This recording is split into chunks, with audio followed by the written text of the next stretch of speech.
Distinguished guests, friends, good morning. I'm Xu Xinzhen with CGTN. It's a pleasure to gather here in Beijing for the thematic event on advanced manufacturing. And this is event hosted by China Chamber of International Commerce and China Machinery Industry Federation. It's a great pleasure to gather here in Beijing for the Advanced Manufacturing thematic event of the 3rd China International Supply Chain Expo. 3 times is always a charm. It's a good pleasure to be here for the 3rd time as well for myself. This event is co-hosted by the China Chamber of International Commerce and the China Industry Federation. And we have distinguished guests here, Mr. Li Xingtian, Vice President of CPIT.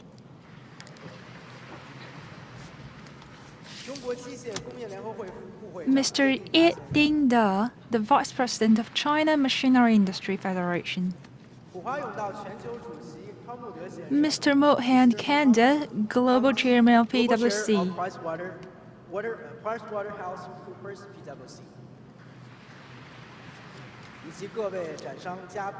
And also distinguished delegates and friends. Now let's give a round of applause to Mr. Li Xinjie to address the floor.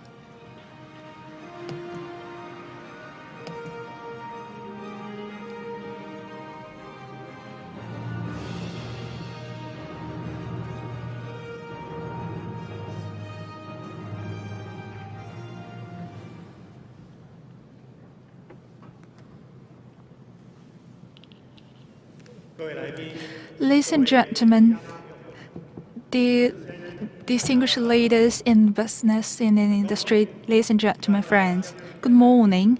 It's my great pleasure to join all of you for the 3rd Expo on the theme Advanced Manufacturing. Here, on behalf of the China Council for the Promotion of International Trade, I extend a warm welcome to all the guests and friends present here. I also want to sincere gratitude to all Chinese and international friends who have shown concern for the development of CPIT and supported the preparation of this Expo. Today, the once-in-a-century global landscape is under accelerated changes. Economic globalization faced headwinds. The global industrial chains are being restructured with a faster pace.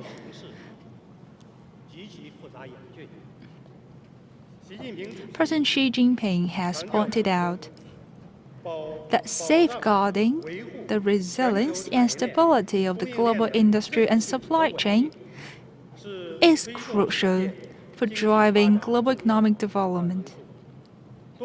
He has been repeatedly emphasized that China will deepen international cooperation in industry and supply chain through concrete actions. Yesterday morning, Vice Premier He Lifeng attended the opening ceremony of the 3rd CISCE and delivered a keynote speech. He affirmed that China's firm determination to advance high-level opening up and called for strengthening an international cooperation in industry and supply chain to build a global economy.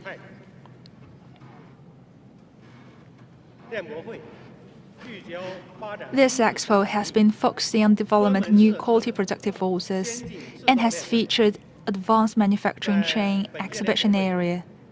At this expo, over 110 well-known Chinese and foreign enterprises are showing here, showcasing the entire global advanced manufacturing industry chain. They are displaying what has been achieved in rail transit, aeronautics, and low-altitude economy and industrial automation. And we believe these actions and productivities which means that they all plays a key role of advanced manufacturing, accelerating development of the model chain, and that could make our life more fruitful and beneficial. Only through the international cooperation, which we can advance the manufacturing. And we believe the advanced manufacturing is one of the key topics in international trade, and I would like to touch upon 3 points. Firstly, to accelerate the industrial innovation. We believe that technological innovation and industrial innovation are essential to developing new quality productive forces, and as the driving force behind the industrial and innovation enterprises are called for strengthen their role as innovation leaders. And we hope that enterprises will focus on both transforming in traditional industries and exploring new tracks in strategic and emerging future industries. And also, they will respect the market rules and move forward. Second, we need to empower the technology-driven development. Currently, the advanced manufacturing is moving towards high-end, intelligent, green, and integrated development. And we believe that is the power and driver of the high-quality development. And we hope that enterprises will enhance their technology, promote industry application of technological achievements, focus on the smart manufacturing, accelerate the development of our industry. And also, we will help to develop the artificial intelligence to be widely applied into the new productive forces. Thirdly, we need to promote green transformation. We know that there's no replacement for our environment. Green development is the responsibility shared by all mankind, and we hope that all the leaders in the business will cooperate in this field and to enhance the backbone enterprises to fasten their green manufacturing and green plants, and also to to upgrade their green supply chain so that we can promote international green manufacturing partnership and expand green growth points. As China's largest national trade and investment promotion institution, the CCPIT will further strengthen its service network for enterprises, expand its international circles of friends, and provide more new platforms and opportunities. And we believe that with the support from all of our friends on this great platform, we can provide or contribute to the enhancing of the global cooperation in advanced manufacturing and promote the prosperity and development of the world economy. Finally, I wish this conference a complete success. Thank you very much.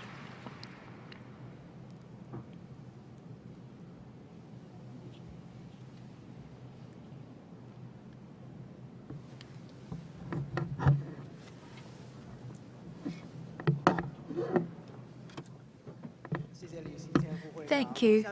Thank you, Mr. Li Xingtian. Now, let's welcome Mr. Ye Dingda, the Vice President of China Machinery Industry.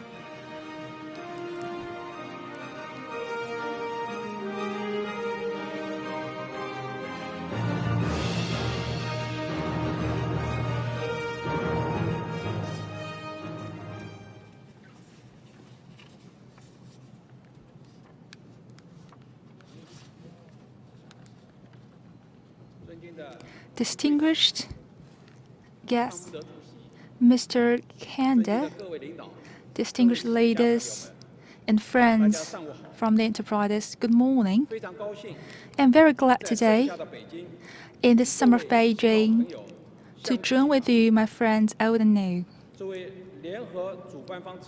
As one of the co-hosts, the China Machinery Industry Federation, working together with the CCPIT, we are very honored to host this seminar. And on behalf of China Machinery Industry Federation, I would like to extend my warmest welcome to all delegates present here and to all the friends who have been showing long-standing support and care for the development of Chinese machinery industry. China machinery industry, we believe, is one of the strategic and foundation industry for the Chinese economy, and its scale takes up 22% and 25% of the machinery manufacturing and 1/3 of the mechanics and equipment. And we believe through the history of our development that showcased that innovation is the key to the industry upgradation, and new productive forces, we believe, is the key driver to long-term development. And we believe that China Machinery Industry Federation has been featuring the green, intelligent, integrated development through the innovation and joint bottom-breaking technologies and achieved fruitful results, which has not only shown our abilities in terms of innovation, but also has shown how innovation could help the new productive forces to be developed.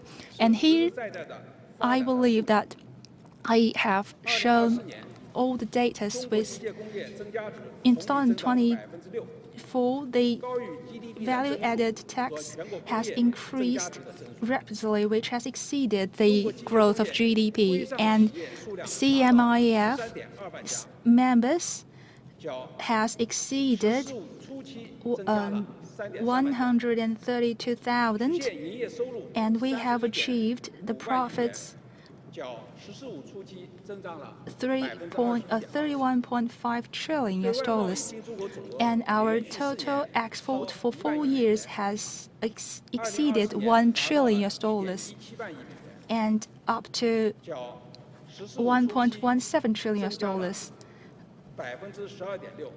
increased by 12.6% compared with the number at the very early of the year, and has achieved 96.9 trillion US dollars, taking up 57%, which has shown the resilience and competitiveness. And we believe this record has shown that under the technology-driven development strategy, a lot of key enterprises has formed a very robust chain. By the end of 2025, in our industry, we have already 500 backbone enterprises, and also over 5,000, and also over 40,000 of the small and sophisticated enterprises, taking up 30% of all the enterprises. And we believe that in a lot of sectors, for example, the integration of our industry chain, and now we have already acknowledged 300 clusters approved by the our government. And we believe that this number has shown that up and downstream in our industry has made great contributions and efforts, and also that is the showcasing the strength of the China machinery industry. And now we are in the process of integration. However, we are still faced with some of the barriers. So first, the paradigm shift in manufacturing. We have industrial IoT platform, smart factories, so that data is more important than equipment. Second, the coordination in industrial chain, led by core enterprises, SMEs contribute. Also, cross-sector collaboration. We have a network. This contributes to a more resilient ecosystem of the industry. Third, international cooperation, innovation and upgrading. Cross-national collaboration in industrial chains. This helps mobilize the innovative factors and its allocation around the world. CMIF, as the leading association in China in machinery sector, we have 43 associations, 18 enterprises, covering every aspect and sector of the machinery industry. We are committed to serving the government, our members, and society. We serve 4 groups of people. We act as a bridge in safeguarding economic development, industry upgrading, and regional economic development. We also promote international cooperation. We aim to promote high-quality development of the machinery industry. Faced with the opportunities and challenges brought by new quality productive forces, we will adopt a more open-minded mindset and concrete actions to join with both domestic and overseas enterprises to join in this revolution, so that China and international supply chains can be deeply integrated. To accelerate the development of new quality productive forces, as well as the transformation of the industry, we will contribute our power. So finally, I wish this event a success. Hope you can be inspired. Thank you.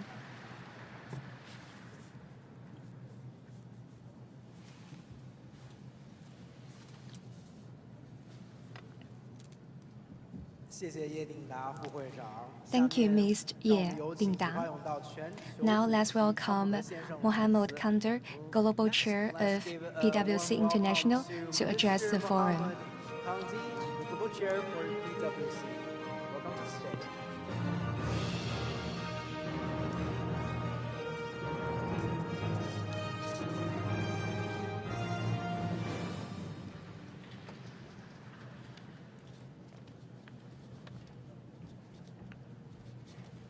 Vice Chairman Li, Vice Chairman Ye, 李副会长、叶副会长、 distinguished guests, ladies 尊敬的各位 and 嘉宾 gentlemen, 女士们、先生们， it is a privilege to address you today at the China International Supply Chain Expo.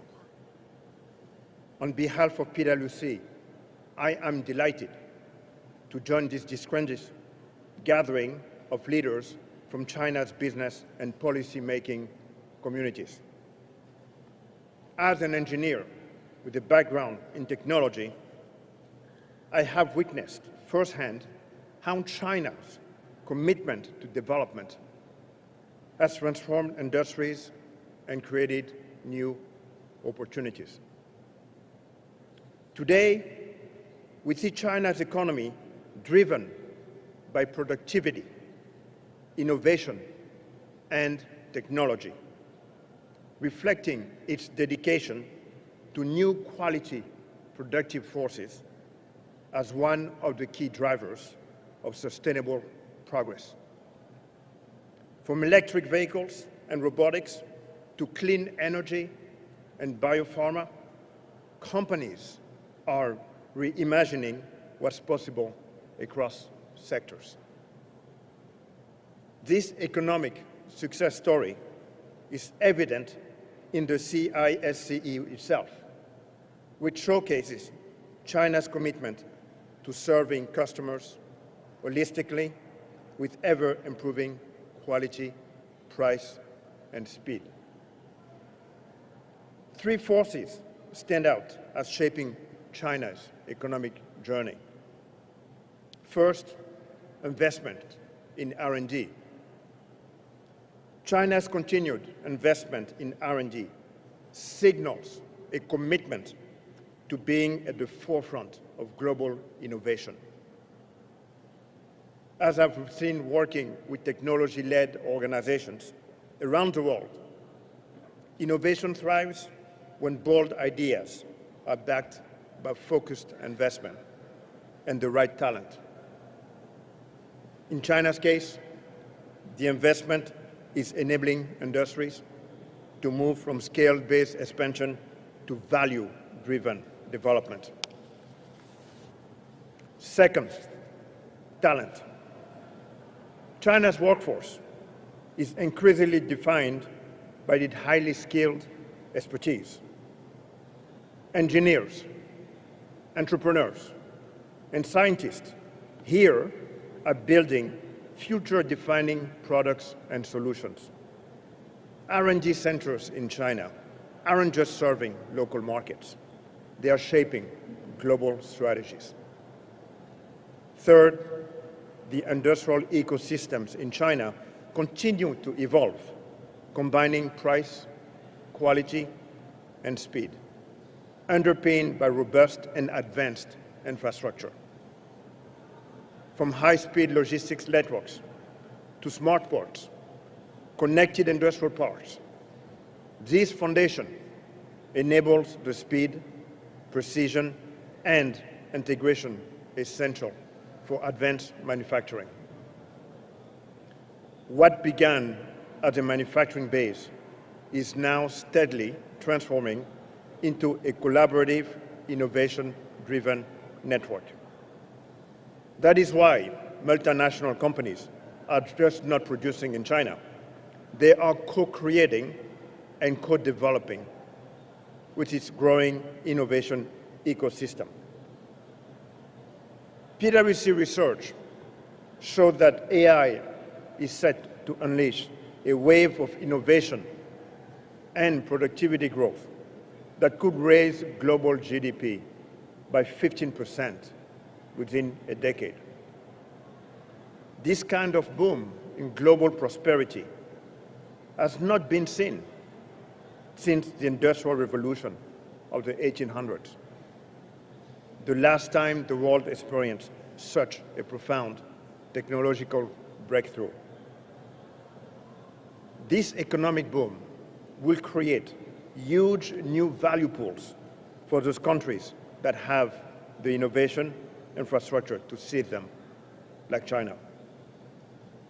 China had the opportunity to accelerate its economic success story. At PwC, we look forward to continue to invest in China and to serve as part of the ecosystem that underpins the Chinese and international markets that are critical to economic success. Thank you.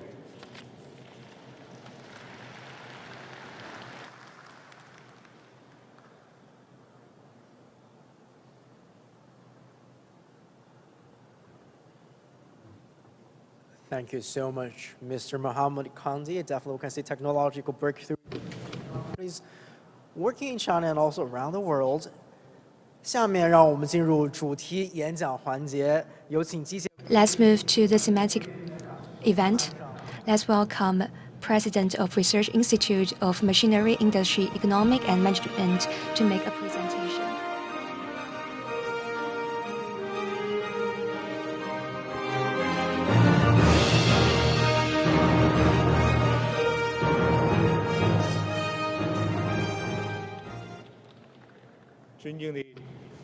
Distinguished Vice President Li, and also Vice President Ye, and Mohammed Kandi.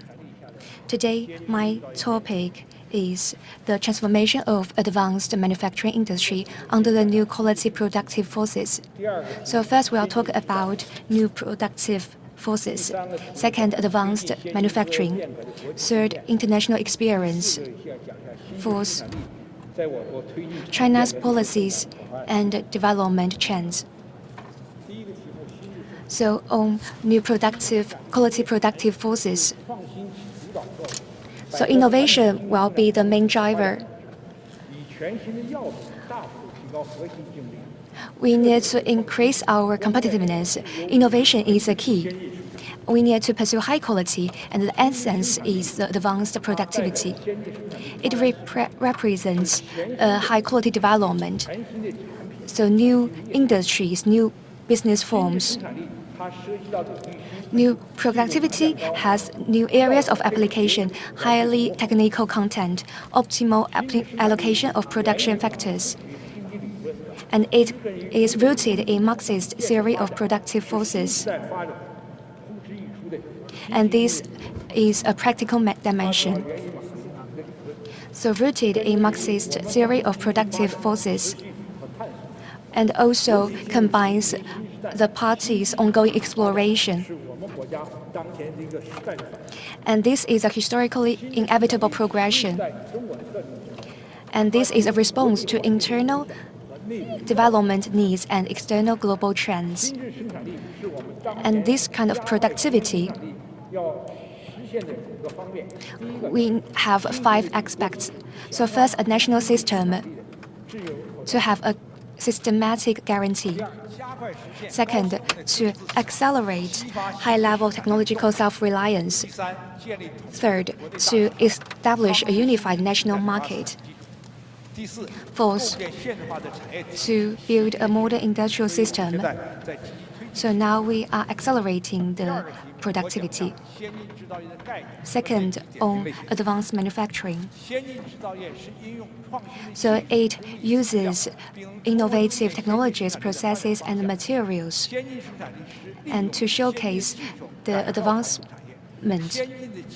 So we upgrade traditional manufacturing. We give rise to emerging advanced manufacturing sectors, and also to give rise to new business forms.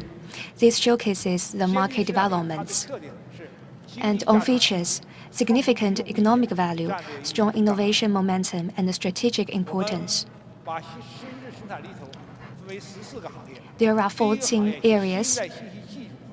So first, ICT, high-end equipment, advanced materials, non-ferrous metal material, advanced petrochemical and new chemical materials, non-metallic materials, eco-friendly equipment, frontier new materials, new energy vehicles, new energy equipment, chemical materials, biological products, biomass fuel, and bio-related manufacturing equipment. So we have 14 classifications under the category of advanced manufacturing. There are 14 subcategories. We value the advancement of advanced manufacturing. There is a large market share. So in 2024, we made a great breakthrough. Our NEV, complete vehicle manufacturing, accounts for nearly 70% of the new EV market. And this is showcased by the EV battery, the autonomous technology, as well as the electric drive systems. And we are revolutionizing the charging technology, coordinated innovation, as well as integration of vehicle networking and smart cockpit technologies. We have challenges and opportunities. So there is a strong momentum, but the growth is slow. The charging infrastructure still needs to be improved. There are safety and accountability in autonomous driving.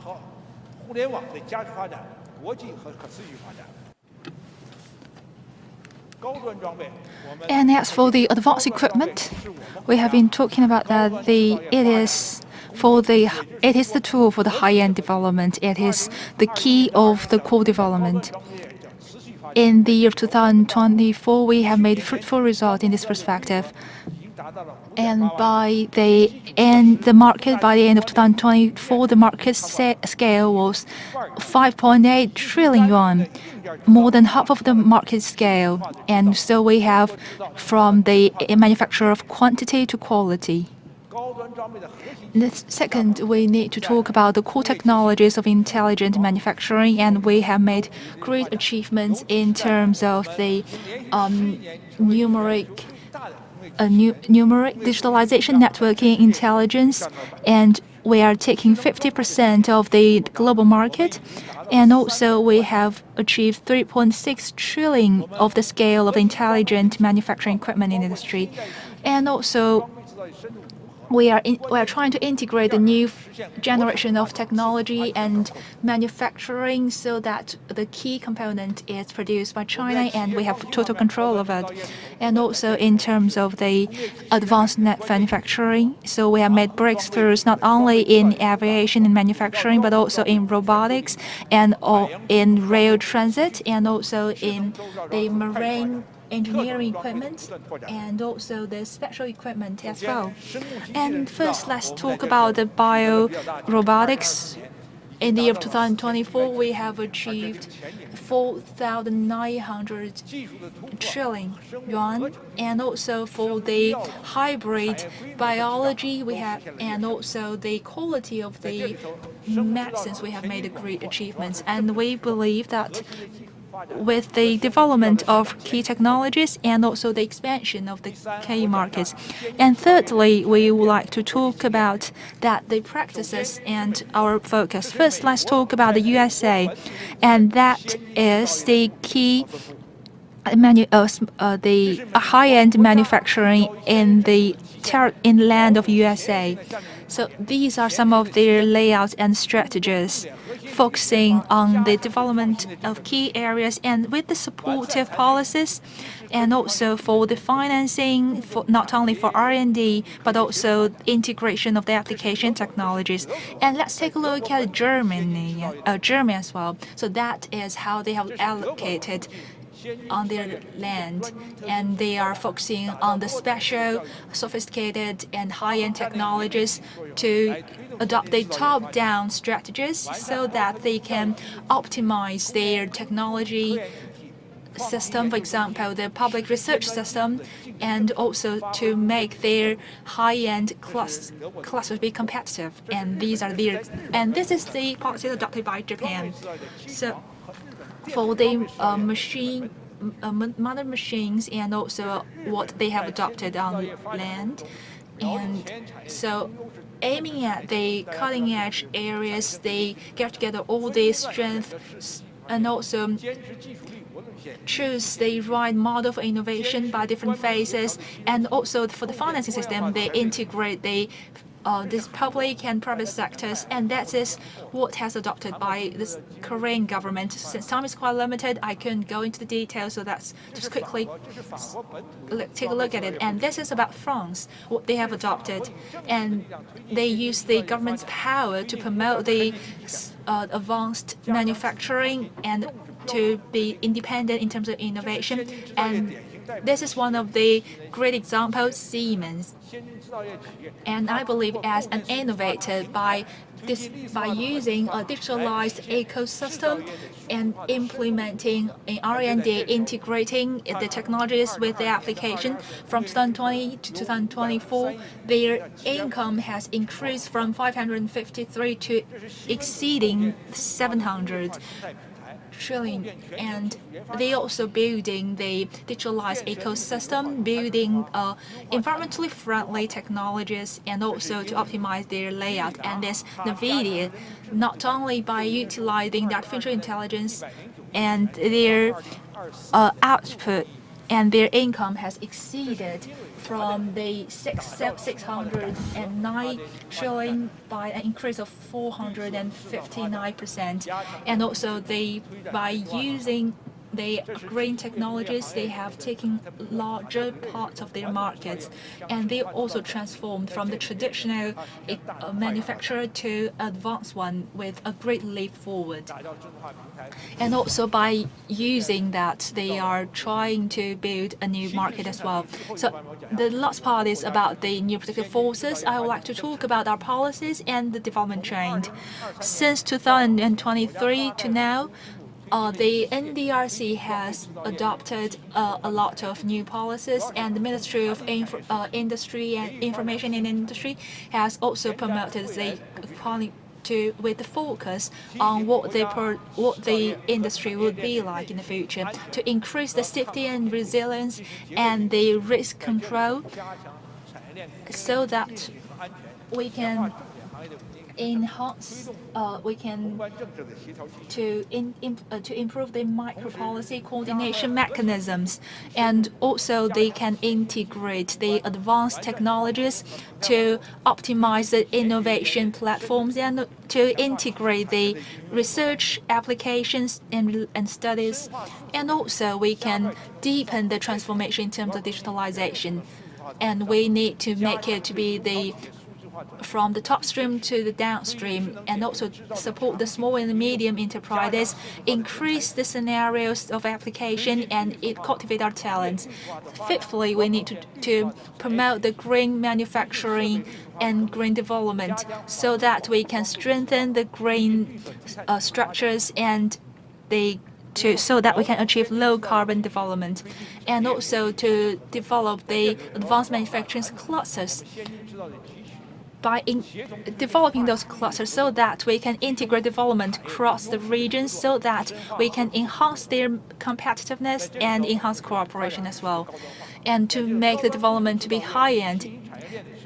Now, with the double leap forward, we not only would be fasten our pace in terms of the breakthroughs in our technologies, and also to build the platform and network and clusters of our industries, and also for the bottleneck technologies, we need to make breakthrough in that perspective as well. And second, we need to plus the artificial intelligence with manufacturing so that we can fasten the pace to apply the artificial intelligence so that we can increase the efficiency and lower the cost of advanced manufacturing. Thirdly, we believe that digitalization is the new trend.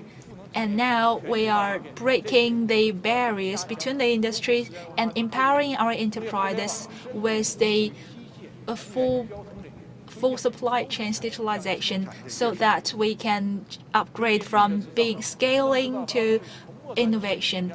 And also we are trying to increase the management to be a full life cycle, sorry. And also we would establish the green manufacturing industry, and also they deeply integrate the industries so that we can break the barriers of the different industries so that we can make the factors flow, because by different models of the innovation emerging. And next, I would like to talk about our international layout with new focus on emerging enterprises. And now we are trying to make our supply chain to be international. And that is the new trend. And also for our cooperation mode, we are transforming from the trade internationalization to the supply chain internationalization. And also, we're not working alone, but we are putting more focus on the cooperation because time is quite limited. I couldn't go into much details. And if there's anything that you like to comment, and thank you very much for listening.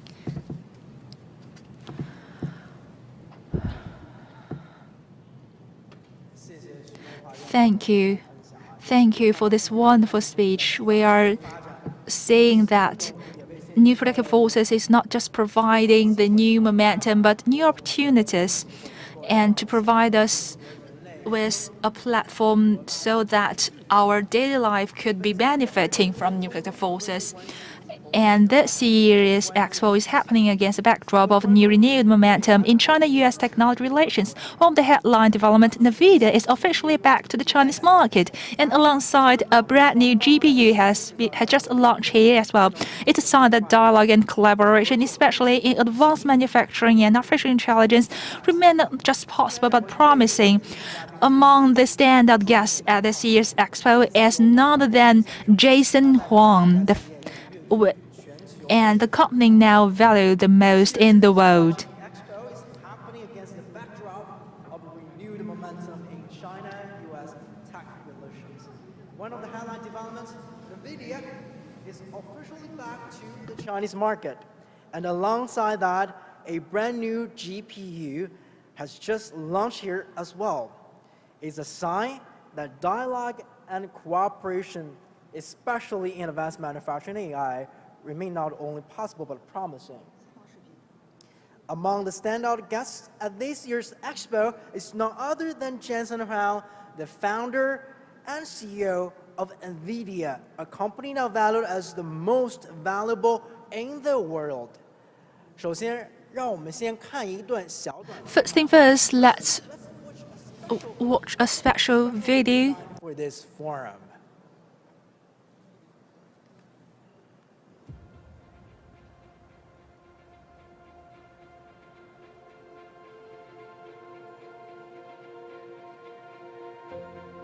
中国见证了 NVIDIA 一路成长。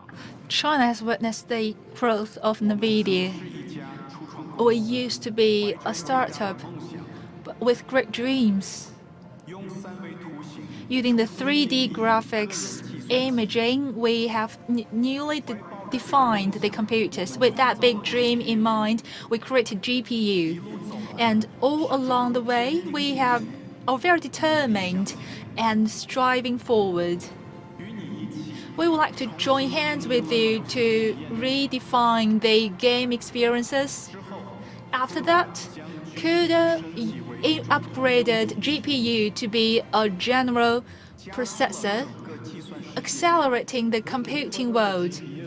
And this computational capability in the hands of every computer programmer in the world. This is likely going to be the most important contribution we've made to the computer industry. It will likely be recognized as a revolution.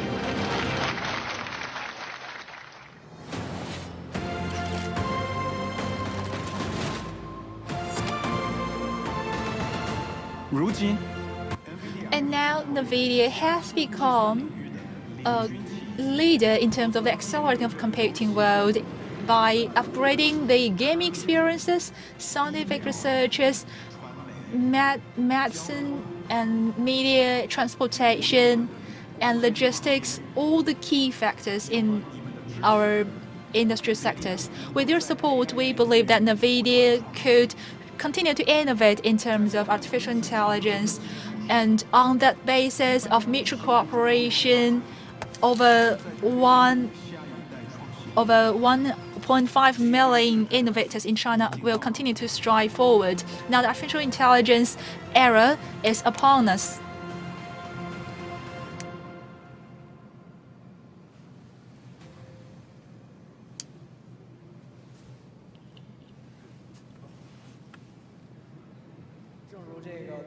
Just as what the video has shown, that the artificial intelligence era will be opening the new model.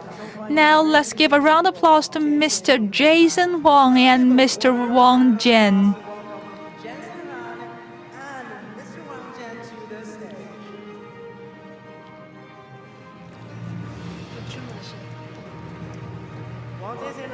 Mr. Wang Jian has been the driving force behind China's tech transformation, especially in cloud computing. Especially in cloud computing.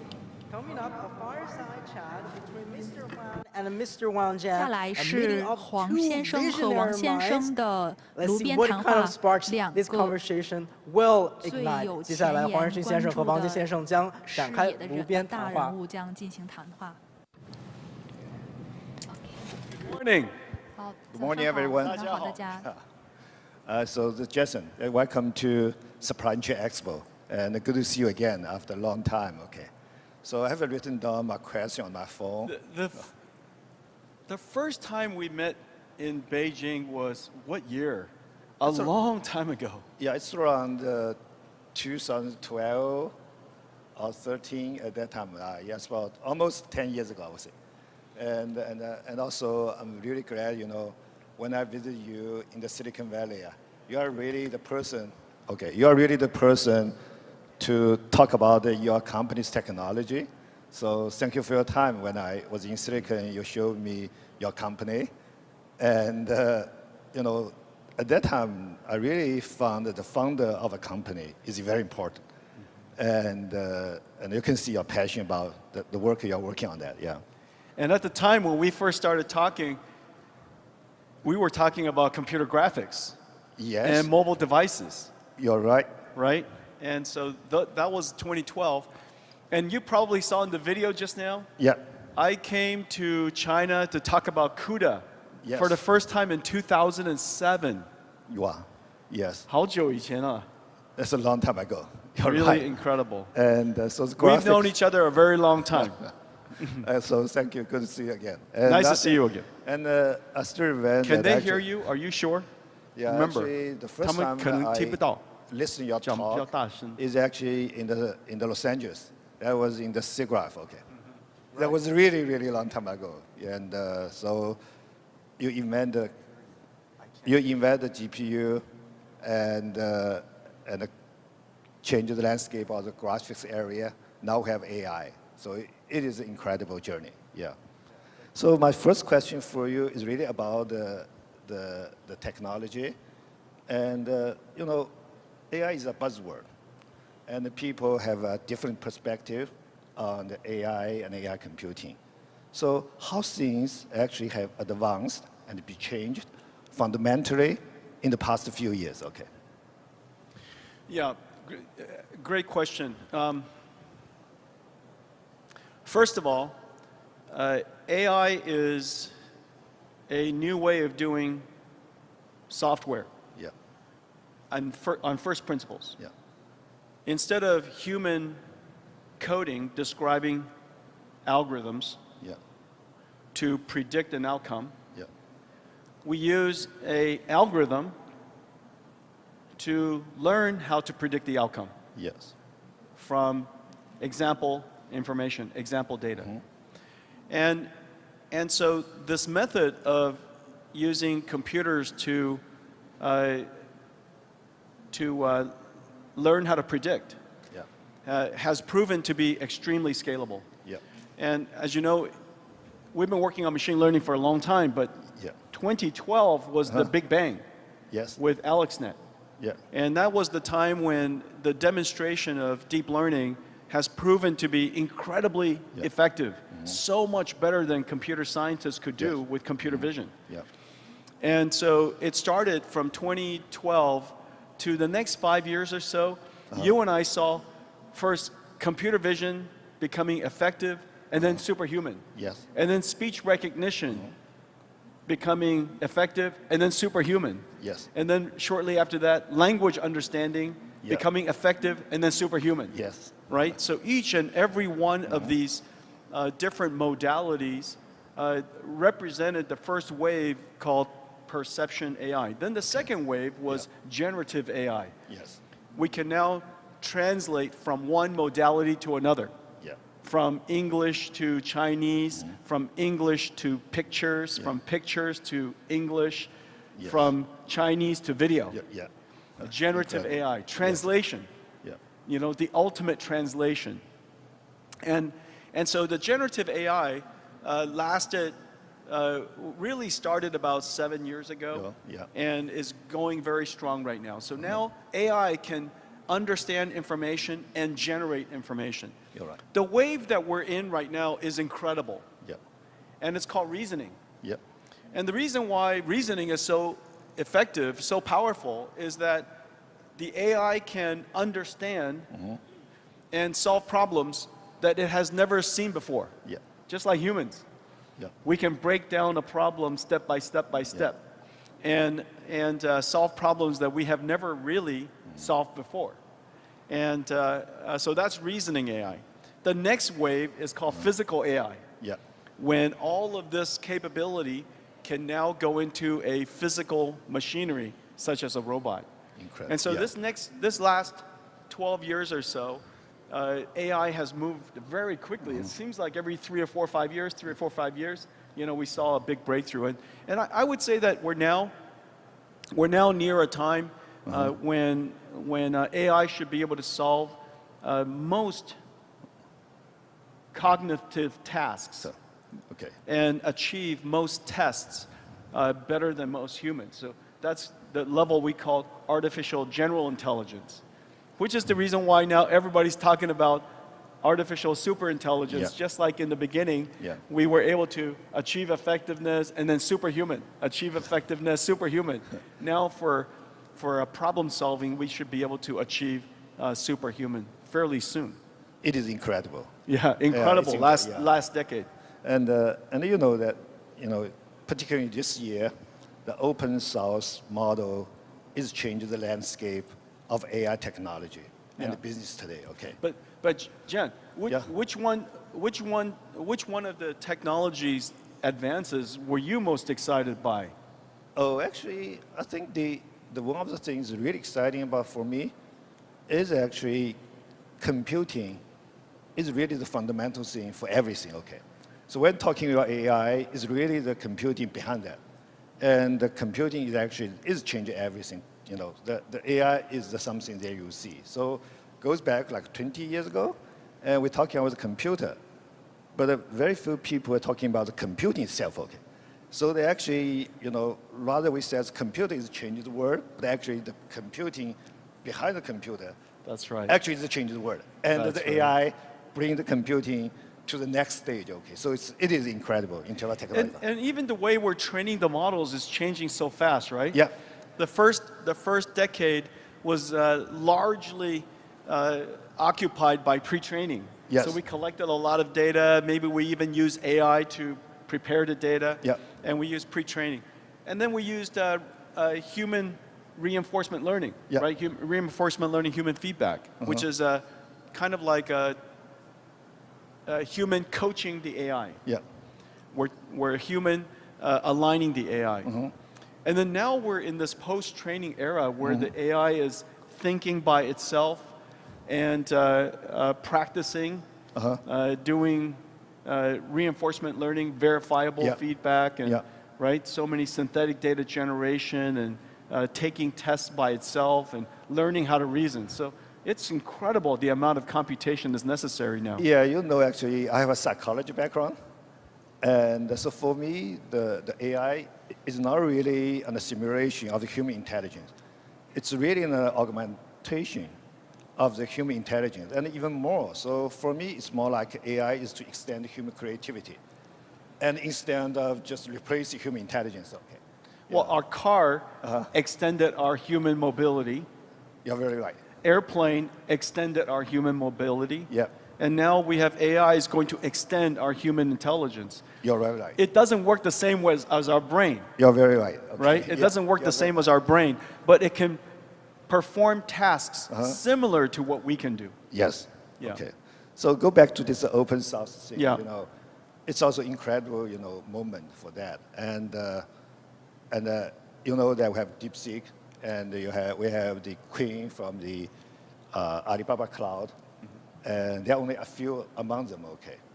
And my And lately, Moonshot Kimi. Oh yes, you're right. Kimi is pretty good. So actually, my question for you is really, you know, is this the one of the disruptive? I mean, the open source model.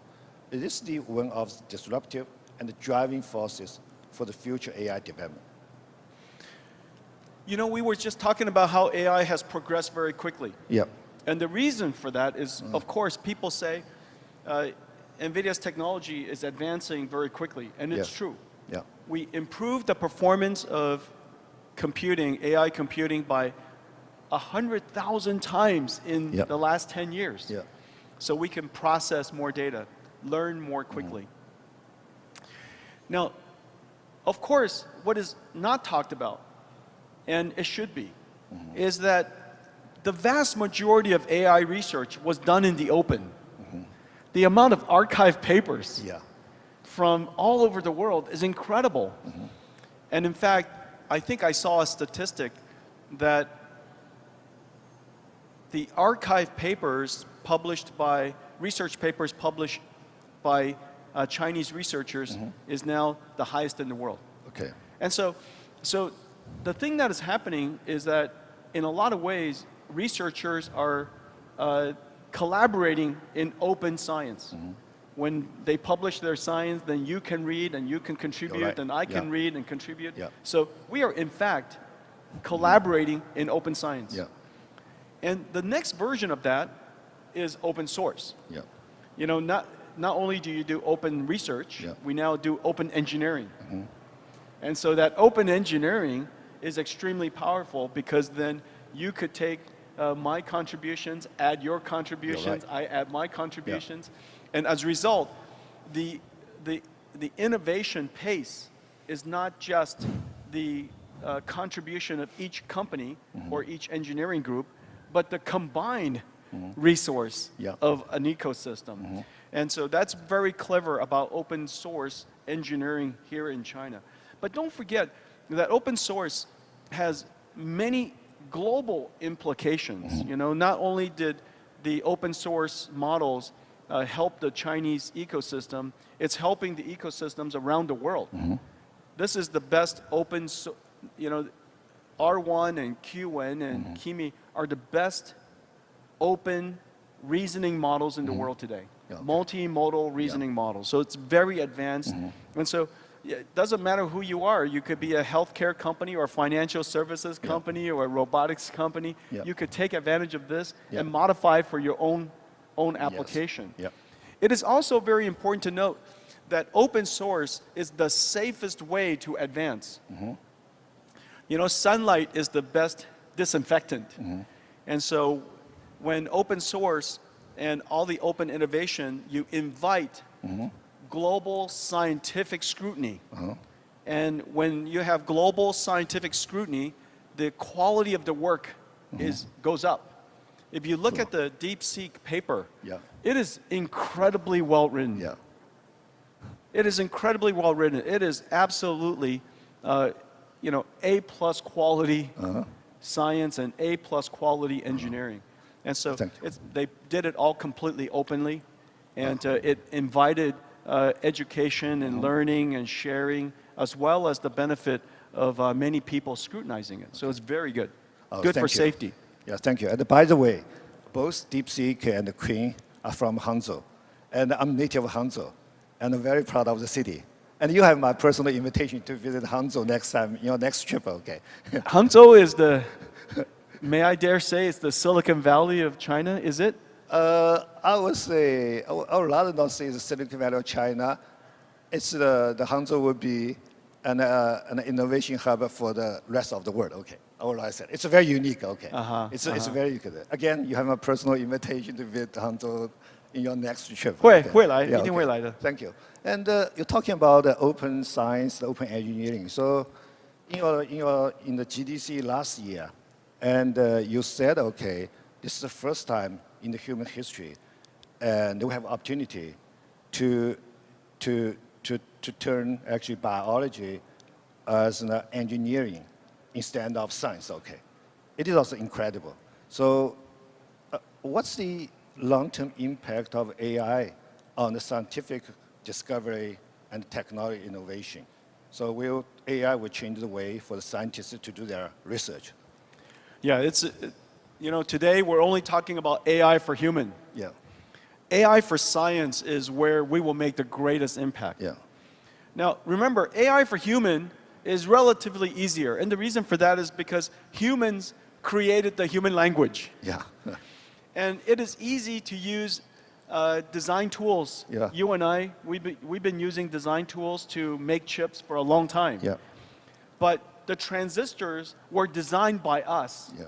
so that we could use tools to manipulate the transistors and the chip design. Yeah. But biology was created by nature. Yes. And so we have to use, in order to manipulate biology, first we have to understand it.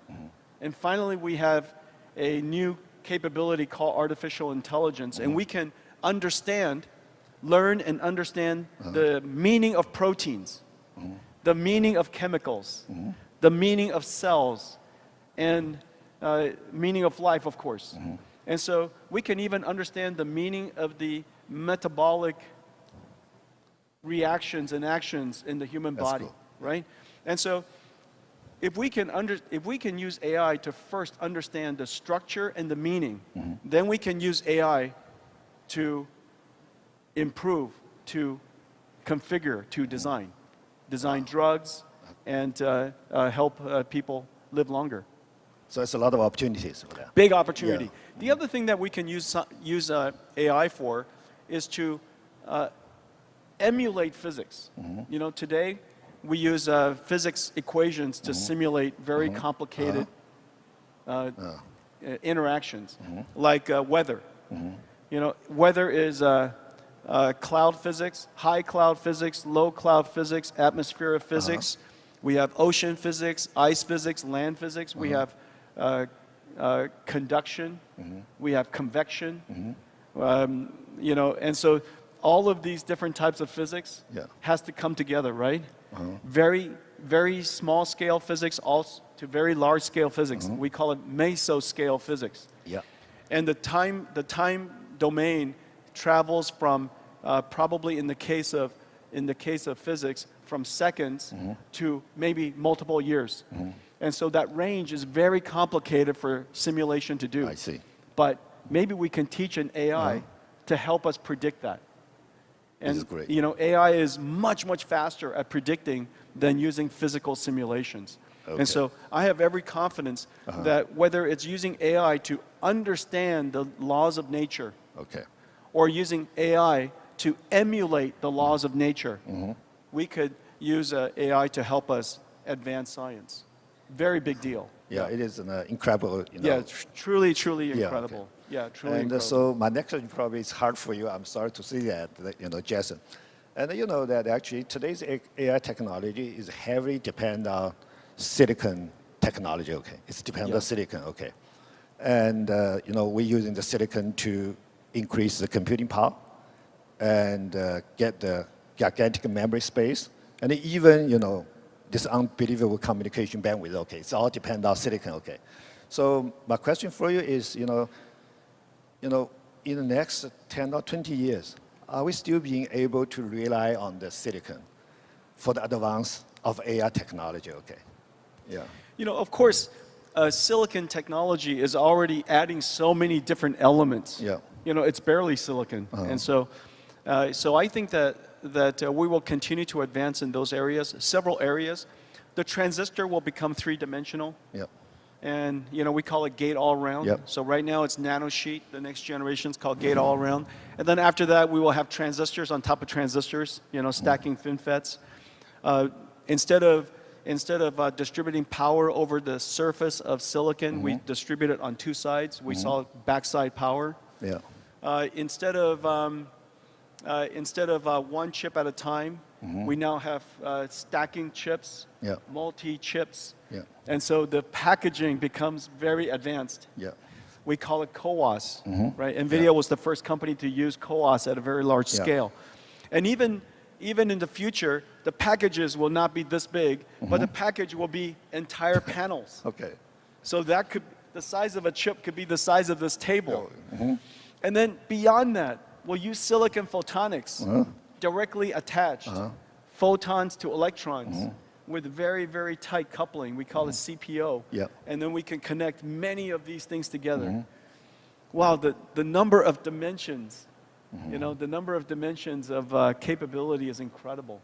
Yeah, actually, the silicon technology is amazing, Yeah, we have plenty of work to do for at least 2 decades. And the reason why we kind of know that is because NVIDIA's roadmap is already coming up on 1 decade. Yeah.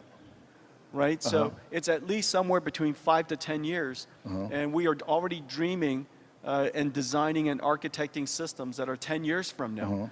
So I'm pretty sure we could see 10 years. And the next 20 years, I'm fairly certain we will have plenty of work to do. Yeah, I truly believe, when you have a You and I are going to be busy for at least 20 years. You're very right. Particularly, you have a good architecture. When you have a good architecture and you have silicon, you get much more things you can do with that, okay? Yeah, that's right. And so my last question is really about the people, and particularly about young people. And you asked me what I'm doing recent years. You asked me before. And actually, every year, I'm together with thousands of volunteers and young people. And we're working on events named 2050, okay? With a very simple idea. Science technology brings the people together, particularly young people. So technology connects people. Technology is more than just technology. It really connects people together. You have always dedicated so much of your own time to nurture and advise young people. Actually, that's my passion. Yeah, I know. Ever since you and also I met, I knew that. I got a lot of help when I was young. So I think it's always very exciting to talk with the people. Yeah, so that's you bet, so good. to visit the 2050 sometime, you can see all the young people. And these are all the people, they don't know where their future is, but it's really worried about the future of the world, okay? Yeah. So it's incredible young people. Jen, he is the hero. He's an incredible hero. Oh, thank you. Yeah, superhero. So my question is really about, do you have any specific advices? And, today, actually, everybody knows, actually, AI is a lifetime opportunity for most of us, okay? And particularly for the young people. So do you have any specific advices on youngsters? Or do you have any plan to do something specifically for them, okay? Well, people say that AI is, of course, solving math problems, reasoning problems. It can solve programming problems. It could even code by itself. And so therefore, we probably don't need to learn those. That's exactly wrong. In fact, no matter, as you know, we do less programming as we develop our career. We do less engineering, but you always have to still learn how to think from first principles. Yeah. To take a very complicated problem, which we've never encountered before, and break it down step by step by step, that is built up on first principles, fundamental knowledge, right? And so conventional wisdom is not very good to rely on. You always want to go back to first principle thinking. And so we have to teach people first principle thinking, otherwise you cannot have a critical mind. And if you don't have a critical mind, you cannot tell if the answer from someone or the answer from AI makes sense or not. You need to be able to interact with the AI. One, you have to describe the problem for the AI to help you solve. Two, you have to reason about whether the AI is answering the question properly or optimally as well as it can. And so critical thinking is always very important. Whether it's critical thinking based on physics, mathematics, or logic, critical thinking is fundamental to almost everything that we do. And I would advise that young people today still continue to learn math and reasoning and logic and computer programming. Even though you don't have to do it, you should know it. That's number one. The second thing I would say is almost everything, every single young person today should absolutely, as fast as possible, engage AI. This is the new computer. You know, AI makes the computer very, very powerful. But it's very important to realize that it has become very easy to use because it understands how we interact, no matter how, right? And if you don't know how to use the AI, you say to the AI, I don't know how to use AI. Teach me how to use AI. And it will teach you step by step. And so the computer with AI has been the most powerful equalizer of all people. And so whether you're a farmer or elder person or you don't know how to use a computer, young person, you absolutely must engage AI as quickly as possible. I think it will really empower you. And then lastly, I'm jealous of the young generation because, this is the generation that are being born right now where they will grow up with their own AI for their life. It's like having Star Wars R2-D2 grow up with you your whole life, and having this AI companion that remembered everything your whole life and was able to advise you and teach you and your whole life. It's just an amazing idea. And I'm jealous that I didn't have an AI that reminded me and helped me and remembered everything in my life since I was a child. Could you imagine you have a AI and you say, what was I doing when I was 1 year old or 2 years old or 3 years old? Tell me about where I was and what were the things that I worked on and what were the things that I talked to you about. It would be, I'll remember that. And that entire journey would have been captured. I wish we had that opportunity. And thank you for your encouragement and also advices. Actually, when I first met with you, your passion about technology inspired me. And I still can see the passion you have today, And also you are very patient, thinking about your company grow from stuff to where you have over the $4 trillion market value. It's an incredible journey. So passion and patience is really important for the young people. And thank you for your advices for that. Thank you, and thank you for being such a good friend all these years. And I've enjoyed both of our careers, advancing together. And this is a once in a lifetime opportunity, really. And in fact, you could even say that this is a once in a generation opportunity. And AI will define the world the next century. And so this is a very important time, and I'm glad that there's so much interest. And quite frankly, I'm delighted to see so much advance here in China, so much expertise, so much advance. and let's continue to work together. Yeah, and I so- look forward to having another sit-down chat in another 10 years and see where we are. You're very tight. So the best is yet to come. Okay. Yes, Yeah, okay. Yeah. Thank you. Thank Jensen. you. Thank you. Thank you. Yeah.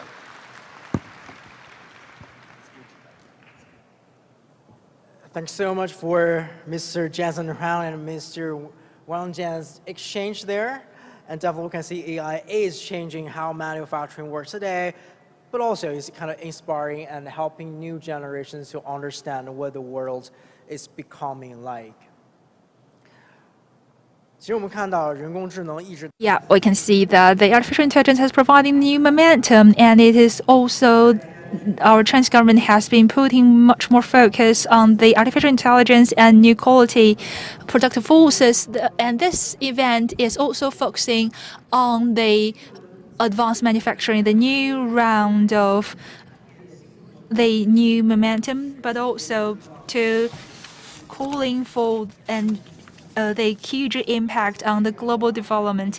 And each and every country has been putting the advanced manufacturing to be the focus of their government strategies, thus to advance the innovation.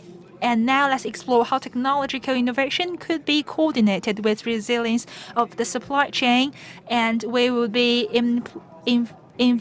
be with us the presidents from the Airbus and also our old friends of Honeywell and Siemens and Sinarmas Group.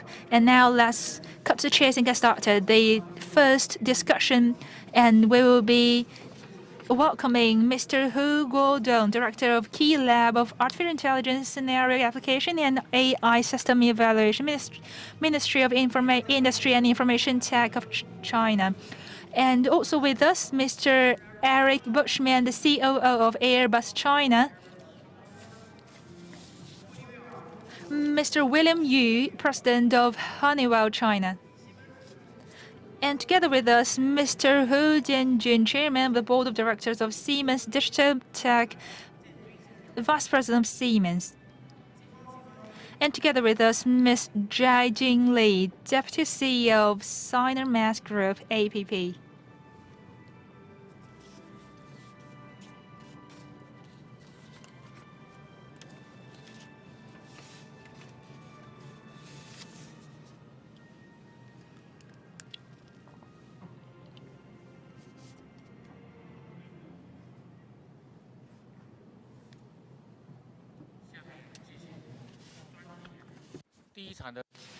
Now we will have the first panel discussion, Innovation Empowerment and the Synergistic Development of Resilient Global Supply Chains. So first, congratulate to all the panelists and all distinguished guests.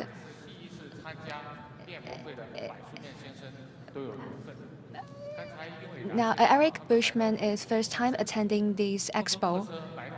Airbus has been 10 years in China, 40 years in China. 40 years is an important milestone in history. Now, Airbus has a leading position in China, and its capacity will double next year. It's 90 years anniversary of Honeywell in China. It has a navigation system and also transfers oil to green fossil fuels for aviation industry. Next year, automation, aviation industry, and also another sector will be listed. Siemens is a 53 years anniversary in China. It witnessed China's industrial development from 1.0 era to 4.0 era. It provides electric engines for Airbus. And now you're enjoying great results in the shared holding market. And China APP, its paper has become essential in today's office. China APP has its parent company is in Indonesia. Its oil accounts for 40% in the global share, and also provides support and new pathways for Airbus green initiative.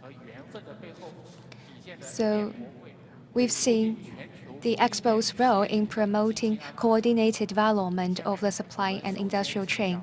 Now, first, let's welcome Mr. Bushman. It's your first time here in this Expo. You've invited over 10 suppliers to this Expo. Could you please take 5 minutes to introduce us the history of Airbus as well as its leading position in the industry? First of all, thank you so much for the invitation. 首先，非 Thank 常 you 感 so 谢 much for allowing 令博 Airbus 会 to 的 be 邀 here. 请。 And I have to say, I'm impressed, especially after this morning, 今天早上， this forum to be part of that 我 one. 觉 So 得 thank 整 you very much for 个 that 论坛非常 to 的 you 有 and 意 to the 义， organizers. 我收获良多 Now back to 所以谢 Airbus. 谢主办 Yes, 方。 Airbus is in China for 40 years. 这是空客 A 在中 proud 国的 history. 40 We 周 started 年。 with the 310, which we delivered to China Eastern 40 years ago. It was in June. 我们当时 And 第 now 一 we're 次是 looking 给 at 中国东航 having 交付 one 了我们的 final 飞 assembly 机。 line. We're just about to do the second one. 我们 So 现 we're 在有 looking 第二 at 个 a 总 market 装线， in 要在中 China, 国落地。 which is the single biggest market. 中国是一个 which 很 we want 大 to 的 continue 单 to 一市 serve. 场，我们也将继续服 So 务中 for 国。 us, China is 对 very 我们来说， important, 中国非常的 if 重 not 要 to。say super important. But maybe to highlight a little bit more what is Airbus in China, 我 I 想要 brought a 强 little 调 model 一 with 下 me, 空客在中国的旅程 and I，我 hope 带 you 了 can 一个 see 模 it from the 型， distance. 希望大 To 家能 make it 看 a 到 bit。easier, it's actually our best-selling 321 这 neo. 是我们的 And I just would like to A320 飞 demonstrate 机， what 是 is 我 coming 们 out 畅 of 销 China. 款。 So I'm looking at the wings, 我们看一下这个机翼， left and right. 左翼和 They're 右 coming 翼， from our partner in Xi'an, and then they are finalized 它是 in Tianjin. 来自 And 我 the 们 whole 的 aircraft 合 is 作伙 assembled 伴 in 在 Tianjin, 天 the 津 final 制作 assembly，line there. We have fuselage sections 还有我们的机 which are 身 equipped in China. 也是在中国 We 装 have 配， elements here and there, 还有其 all 他的零 coming, 部 thank you so 件 much, coming out of China, 都是由中国制 which is 造。 also underlying what is our 这也 intention, 强调了 that 我 we 们 want to 的 be more local. 聚焦，就是希 Now, 望 what 能 we need to 够致力 understand 本 about 土化发 aviation 展。 is that, thank you so much, that aviation is a 航 global 空 supply 行 chain. 业其实是 So, 需 for 要全 example, 球 the 供应 engines 链的 are 助 either 力， French, American, or 不 American. 管是法国、美 And we 国 have to，take care of this one, that this is a way of how this has been built over all of the years. 这 So it's important to 个 recognize 飞机 that 呢， whilst 我们 this 有很多年的时 industry 间来打造。 is very global, 我们这 we're 个行业 settling 是 here 非 in 常全 China 球 and 化 we're trying 的。 to do as much as 现 we 在我们 can 立足中国， here in China in order 在 to 中 have 国 what we call a sustainable and resilient 为 supply 了 chain. 有更可持续 And that's why I 的 like 供应链 this 体系， motto of this supply chain exhibition. It's about 所以我们来到了 resilient 链博 supply 会 chains，which 要 work, 打造更加具 and 有韧 also they 性的 work in difficult times. 供应 And 链。 we all know that 并 times 且攻 right 坚 now 克 are 难。 difficult. So we need to make sure that we 我 are 们要确保 resilient in our setup, 我们 and we do 的 that 供应 with 链 our 是具 local 有韧 partners, 性的 as you have，并且 rightly 和我们 mentioned, 的 which 本 we have 地合 invited 作 to 伙 be 伴 with 一 us 起 here, 努力， to have a resilient setup in China, and 能 therefore 够 be 加 able 强 to 我们 deliver 在 on 中 time 国 and on 的 quality 发展。 this nice aircraft to the Chinese airlines. 这个模型非常的棒，也是我们中国合谢谢作伙伴制百书造的。曼先生。那么汉尼沃 Thank you, Mr. Bushman. There is a saying in Honeywell: the stability of China's supply chain is a foundation of enterprise confidence in the long-term development. So how do you interpret this statement? So thank you for the question. I want to share you some keywords. So the irreplaceable, as the Vice Premier Li said, China is the only country in the world which has all the industrial categories classified by the United Nations. China's supply base is very comprehensive and also of large scale and high quality and with most cost-effective features. And also for Chinese suppliers, they can respond very quickly. So this is a replaceable role of China. Second, China is a huge market and also an important base for the supply chain. In the over 90 years, especially since the reform and opening up, Honeywell has become a witness and a beneficiary of China's reform and opening up. We've established over 10 factories in research institutions. We've also collaborated with over 10 suppliers in China. All these efforts have better fitted our goal of serving Chinese consumers and also global consumers. In 2020, and also 3 years since then, China's supply chain and also our institutions in China, we've shown our resilience and capabilities. Third, stability and resilience are essential for our clients. Clients' orders and also the requirement for quality should be fully met no matter what happens. So the resilience and stability of supply chains are really essential. We've worked really hard to achieve this goal. Like comparing different suppliers and also ensuring their certification. Over the past decade, every year we chose a city in China to have our supplier annual conference. We will invite the most important suppliers to us to introduce compliance and also our global layout. Previously, our supplier just be responsible for one business. Now they can cover multiple business in our company. We want to share more opportunities with our suppliers. We have a global merchandising official. They have large orders and also our global sourcing official also values China's suppliers. Since 2020, each year we will have a training session for excellent suppliers, so suppliers can raise their questions in terms of placement, capacity, cash flow, and other problems, and we can share our experience with them. So through these training sessions, our partners can enhance their capabilities, not only better serving Honeywell, but also contributing to the industry. I want to say that China's markets have great potential and many opportunities. Chinese clients have unique and legitimate demands. We hope that we can take root in China and also enhance our presence and also our supply chain in China. Thank you. Siemens says that with China, we embrace more opportunities. And in the wave of AI, Siemens has 18 intelligent products facilitating the digital transformation of the manufacturing sectors, among which 16 products only took 9 years to finish the R&D process.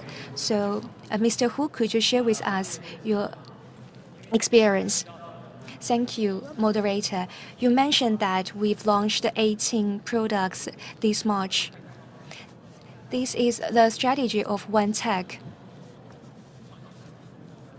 This is proposed by our product and innovation team. We cater to our local consumer needs. So for any tactics, I would say that our goal is to cover the full cycle from design, manufacturing, and delivering. We want full process, full scenario, one accurate. We realize innovation with Chinese characteristics. So what's the foundation? We have diversified user scenarios and also supply chain, industrial chains, and also the China speed. We can launch better products more efficiently. So with multiple advantages, we've injected new momentum to One Tech strategy. In terms of product R&D, we will continue to follow our experience and also provide more services and solutions for our clients.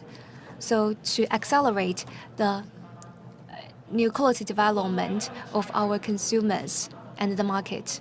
So for our next step, I would say instead of focusing on our innovation, we also value the ecosystem and also the value-added chain. There is an accelerator platform provided by CISCE. It has excellent products provided by us and also our third partners.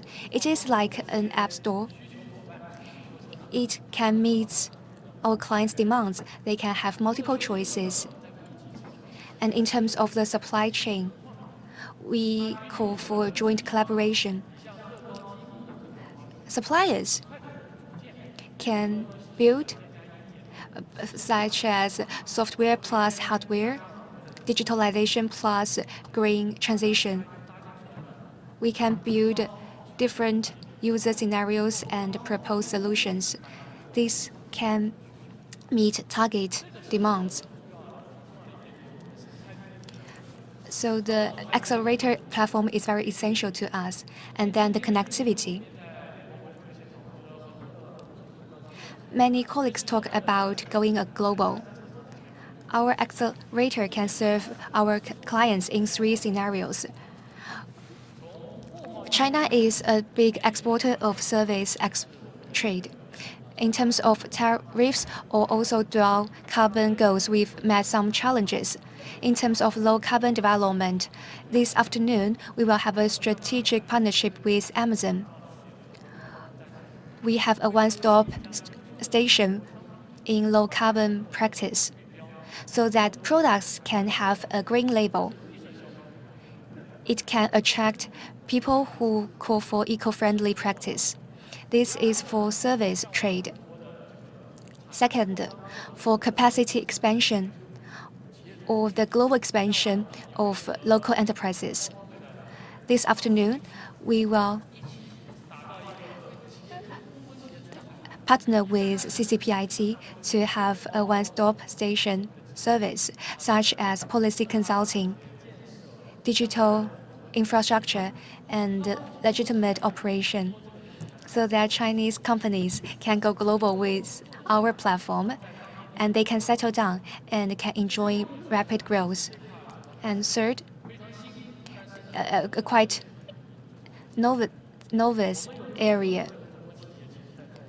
Many Chinese enterprises are focusing on software, hardware, serving large market. And we are talking about involution and how can we deal with that challenge.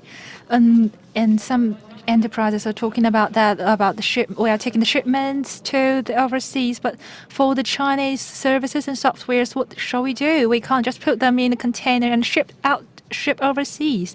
So for the innovators, how can they connect to the world? And we need to build a channel for them. Together with the international platform, we have created the Green Channel to serve our Chinese enterprises to get uploaded to our platform so that they can get connected to the international market. Fundamentally speaking, I believe the next phase of development is that I can fasten the pace to help the Chinese enterprises and Chinese industries to achieve the new quality development. But at the same time, at this expo and also in the future, how can we connect to the international market with better positions? Mr. Hu just clarified how artificial intelligence is the best scenario.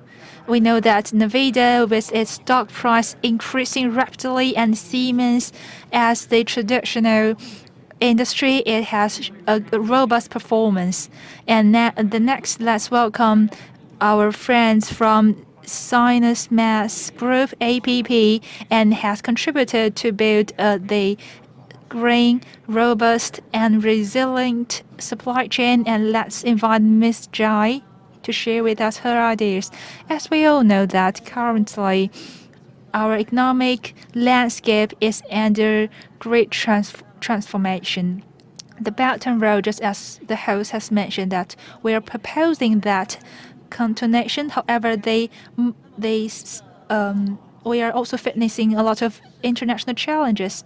Thus, we are under the impact of the global backdrop. So, as a multinational group, how can we, be proactive in the Belt and Road Initiative and they adopt the RCEP's policies and the Golden Bricks in cooperation and strategic partnership. And we've been thinking about that against this backdrop as an enterprise. How can we integrate and build the resilience of supply chain? And I think our main approaches should be threefold. Firstly, I think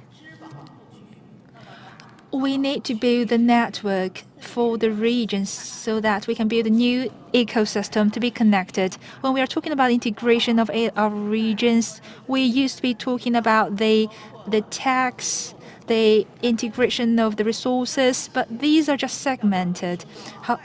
However, our supply chain are more likely to be impacted by the outside factors. Thus, by the hardware's integration of our infrastructure and also the soft integration of our standards, we can build a more dynamic and robust network. An enterprise should tap into its own hard and soft abilities and empower themselves and also get more connected with the market resources so that they can upgrade and to have a better position and resilience in terms of the global market. And also, we need to empower the standards so that we can upgrade and write a new blueprint for our industry. Now, it not matter it's a just transition, green transition. I believe this is the new trend global-wide. Thus, in these new sectors, without a very mature system and ecosystem. Thus, our enterprise should take the lead to promote the standardization, and this is a very good opportunity for all of us. And take us as an example in the green manufacturing and also the circulation of the utilization and also the certification of resources. We have worked together a lot of the official enterprises to put the standards into application and also make standards as to be the standard makers to increase our competitiveness, and that is the thing we got to do. And how can we coexist all together for long term? We need to build the new ecosystem. Now the new initiative for the Belt and Road should be a long-term one for our strategies and for our long-term business. For enterprises, we need to break from the short-sighted version and strategies so that they can have the new development point. And also for their layout, they need to connect with the local ecosystem so that they can have the co-partner to work together for win-win cooperation. And how can their development be benefiting locality so that they can be achieving the long-term and sustainable growth. And this win-win cooperation, it seems like at a very slow pace, but it is robust and resilient. Thank you. Thank you, Ms. Jai, for your sharing. Today our topic is the resilience of the supply chain. And we believe the Airbus would be a great example because Mr. Bushman has been cooperating with so many partners, and we would like to ask Mr. Eric Bushman, and can you use a lot of buzzwords to summarize in the aviation supply chain what's your effort and what's your perception into the future? And insight in the future. Well, thank you very much for the question. There's a few, and I don't want to steal the show and speak a long time, but maybe just to name a few. The first one, above all, for us in aviation is safety. Safety quality. So whatever we do always has to follow safety quality. There is the number one overriding principle when it comes to working with suppliers, when it working with the authorities, when it comes to our own procedures, what we do in the company, everything is safety quality. That's the #1 objective we're working on. The second one, it's a global industry. As I pointed out on the aircraft model, it's something where the whole world works together to build an aircraft. It's not only true for us, it's true also for our competitors. And we need to make sure that this global supply chain stays alive. However, having said that, we also need to make sure that we have a strong local footprint in the market we're working on. We call it localization, another buzzword you were asking for. So hence we're working very much here in China, and you can see it on the stand, where we brought 10 partners with us here, that we show we try to have a very strong local footprint, and we're working to increase that in order to put more emphasis on resilience in other buzzwords in this world, that we show resilience in terms of we're making ourselves decouple a bit from the things which are happening in the world, and right now we all know more things happen in shorter times than they seem to happen in the past. Another buzzword is we need to transform ourselves into green. You mentioned it, into what we call, we need to use in the first step what we call SAF, sustainable aviation fuel. So we need to transform this industry in a greener industry, and we make sure that we use the resources of the world in a way of that it is sustainable, and we can continue flying, because we all believe that flying is one of the core principles or the core rights of everyone in terms of connecting people. And we heard it so many times today, it's all about connecting. Maybe the last one is people. And it's very important for Airbus, the way of how we interact, how we want to be attractive, and how we want to work with people all around the world. It's not just connecting, but it is also working and putting the talent of these people in front, and making sure that we stay on top of the development, and we continue to develop the aircraft into next, whatever comes next, in a way of to say is that we're using the talent of the people we have, and the talent of we can get of people. So we want to be attractive, and the way to do that also is to extend much more into suppliers, work closer with them, and extend our way of how we work them. And that's also what we do here in China, by trying to find more suppliers, attract more suppliers, and go into areas in China where we have not been yet so far. Just a few buzzwords. Thank you very much. 谢谢柏舒曼先生。刚才我们提出了 safety Yes, we've talking about safety, green, global cooperation, and all these buzzwords and principles. And we know that Honeywell is an advanced enterprise in all these years has been empowering small and medium enterprises. And this is the new buzzword, just as Mr. Bushman has just mentioned, digital intelligence. And I would like to welcome Ms. William. Could you please talk about that your experience in that respect? Yes, I think it has a long history of decades, because for DCS in 1975, created by Honeywell, and together with some of the softwares and sensors as well, in terms of the intelligence transformation, I think there are 3 experiences I would like to share. Firstly, we need to be customer-centric. No matter it's domestic and abroad, they do not only need products, but also they need end-to-end integrated solutions. So as a supplier, we need to provide an integrated supplier to the full life cycle supply chain. This time, we have brought with us dozens of products so that we can provide our customers to meet their needs for the future. On 9:30 this morning, we have initiated the new report on how can we digitalize and make sophisticated development, especially for the chemistry industry. How can they improve their economic efficiency and profits? And that's the first thing I would like to talk about. The second, I would like to talk about that for the digitalization, we need to combine that with the sustainable development, which is also a buzzword here in China. In the past few years, some of our consumers, when they are dining in small restaurants, they were hesitant about the safety of the oil, and in the future that you would have no worries about that. Nowhere that for everywhere you dine, the oil safety is guaranteed, because those waste oil is of the same cost of our edible oil.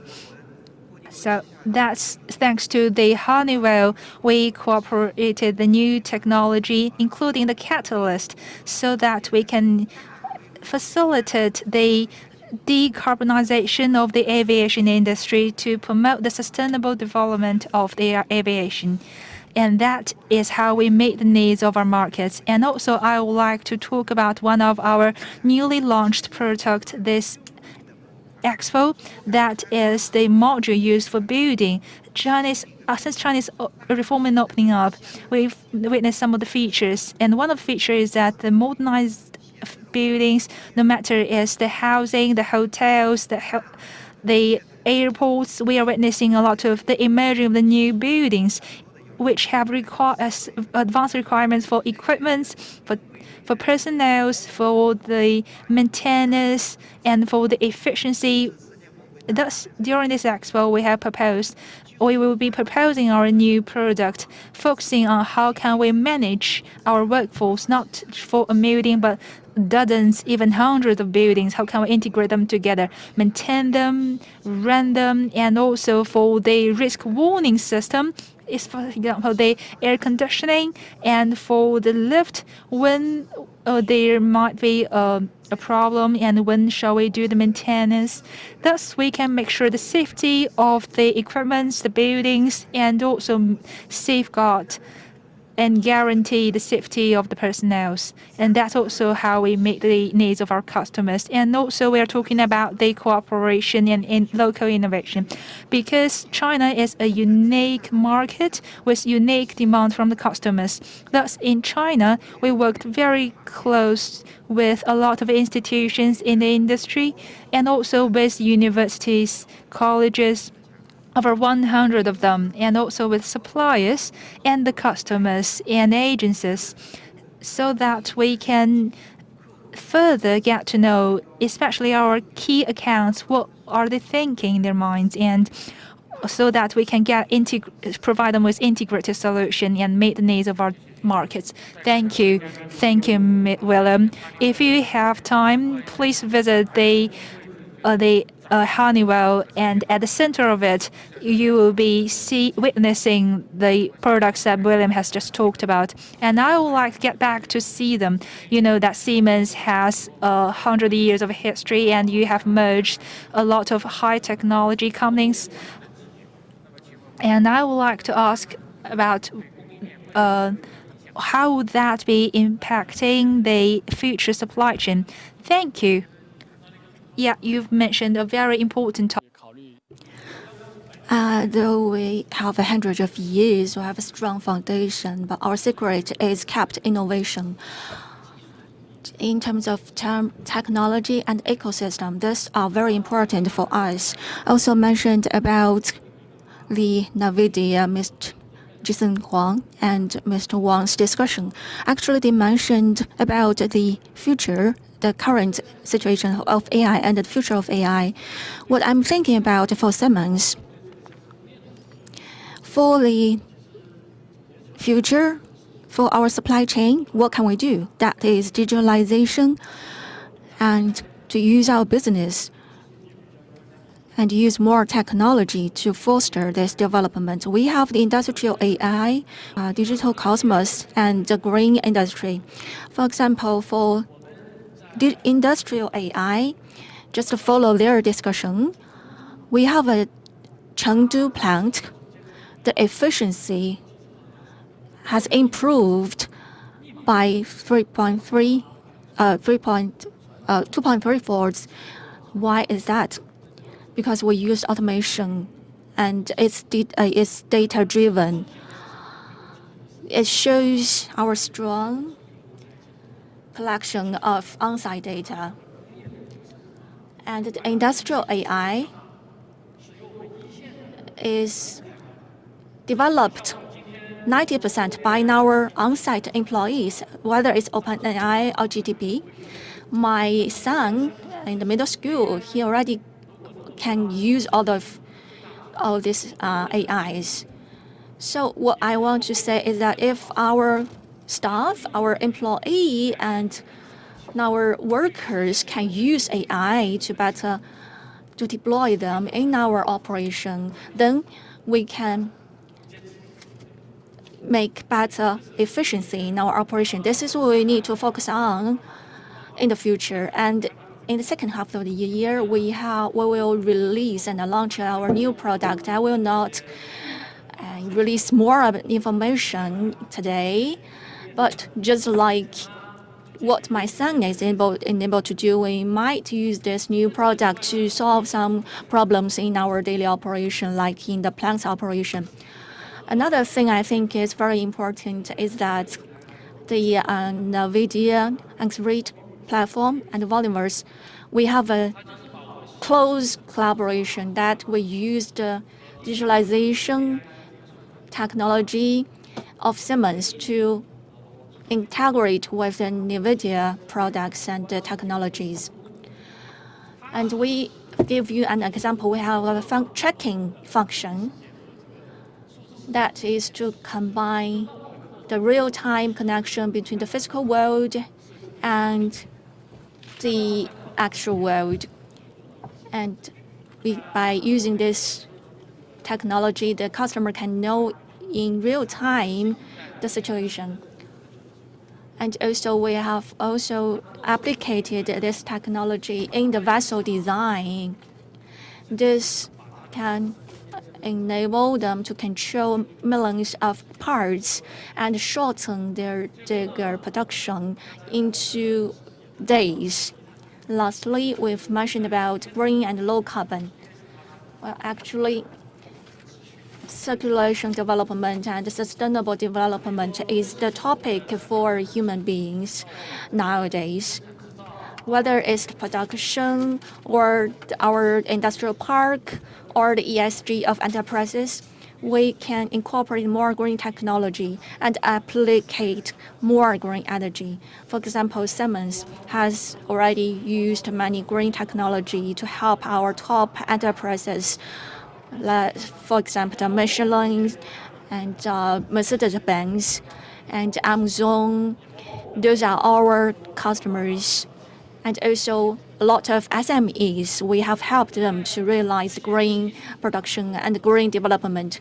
All this technology and our innovative abilities or connecting abilities can be cooperated into our strategy that is to achieve a high-quality development and a crossover development. Thank you very much. We are looking forward to the AI product in the second half of this year. And we have talked about supply chain ecosystem building. I would like to ask Ms. Zhai about the challenges that we may face. Well, actually, in building an ecosystem, it's not only adding resources. It's not that simple. It's actually to integrate and coordinate all the values for every industry, every company, every enterprises. By performing hard by yourself, we also need to integrate the upstream and downstream of the supply chain. It's not only about product design, but also research and development and market insights. We can connect and link all those sections to make them function well. You've also mentioned about new AI, new demands. I think we need to make it flow in our ecosystem. I also want to talk about 3 aspects. The first one is to strengthen the driving force and the organizational ability of all the parties on this chain. Here, all the companies presented here today are all those owners. We need to act more to perform and to play the driving role in this supply chain to integrate important resources and guide the industrial standards, and to form an equal mechanism so that the upstream and downstream companies and our partners can make a joint force to contribute to the market. We need to make joint efforts to build a community with a shared future. We need to be more active and participate more in order to stimulate innovation. The second point I want to touch is that we need to change the competition into harmonious and cooperation. Although we have seen a great development of this ecosystem, but synergy is not to the highest standards, and the value distribution is not reasonable sometimes. Therefore, I think the basic is not about your shortages, what kind of disadvantages do you have. The most important is to think out of the box, to turn into win-win and cooperation instead of challenges or competition. Therefore, we need policy support guidance, and we also need the leaders of the companies and enterprises to take the lead in cooperating and share the same cake, and so that we can have a shared value in our system, in our supply chain. And thirdly, a healthy mechanism and policy is very important for the ecosystem. We need to encourage all companies to participate in this industrial standardization formulation and to make the policy more optimized so that everyone has a say in designing such policies and standards so as we can push to form a union. It's not only based on our willingness, but also on the value. We can together build industrial parks and to have synergy so that we can move forward towards a win-win and cooperation direction. Thank you very much. Because of the time limits, we will close the panel discussion now. I would like to thank you again for our panel discussion panelists for a discussion. And also, I would like to thank Mr. Bushman for your participation. And I think everyone will be pay emphasis on the development of sustainable aviation, and we will try to choose Airbus after this discussion for everyone. Thank you for your wonderful speech. And we will have Mr. Hu to host the second panel discussion. You can see that AI is incorporated into the life of everyone. Mr. Hu, please stay on the stage. We will continue with our panel discussion. And let's invite the panelists. Mr. Cui Zhida, Vice President of OEM Business Industrial Automation, China Schneider Electrics. Mr. Zhou Dongfang, Vice General Manager of Charlie Echo. Mr. Rick Wu, Vice President of Construction and Coating, Wacker Silicons, Vice President of Wacker China. Mr. Xu Xiaochun, Executive Vice President of Nanjing Steel, and Mr. Shi Ling, Founder and CEO of Vertexi.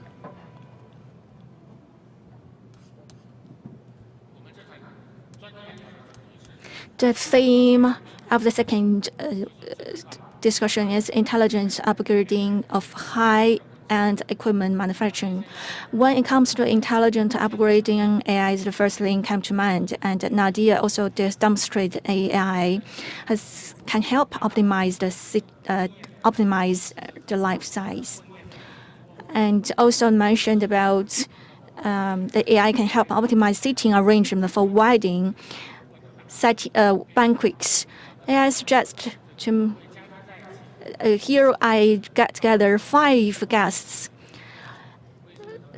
You are like the top of those advanced manufacturing Why I say that? Because the Schneider is the neutral center of industrial automation. Chalico is the metal reshaper. Wacker is the material magician. And Nanjing Iron and Steel is the steel alchemist. And the Vertexi is a dream of the sky.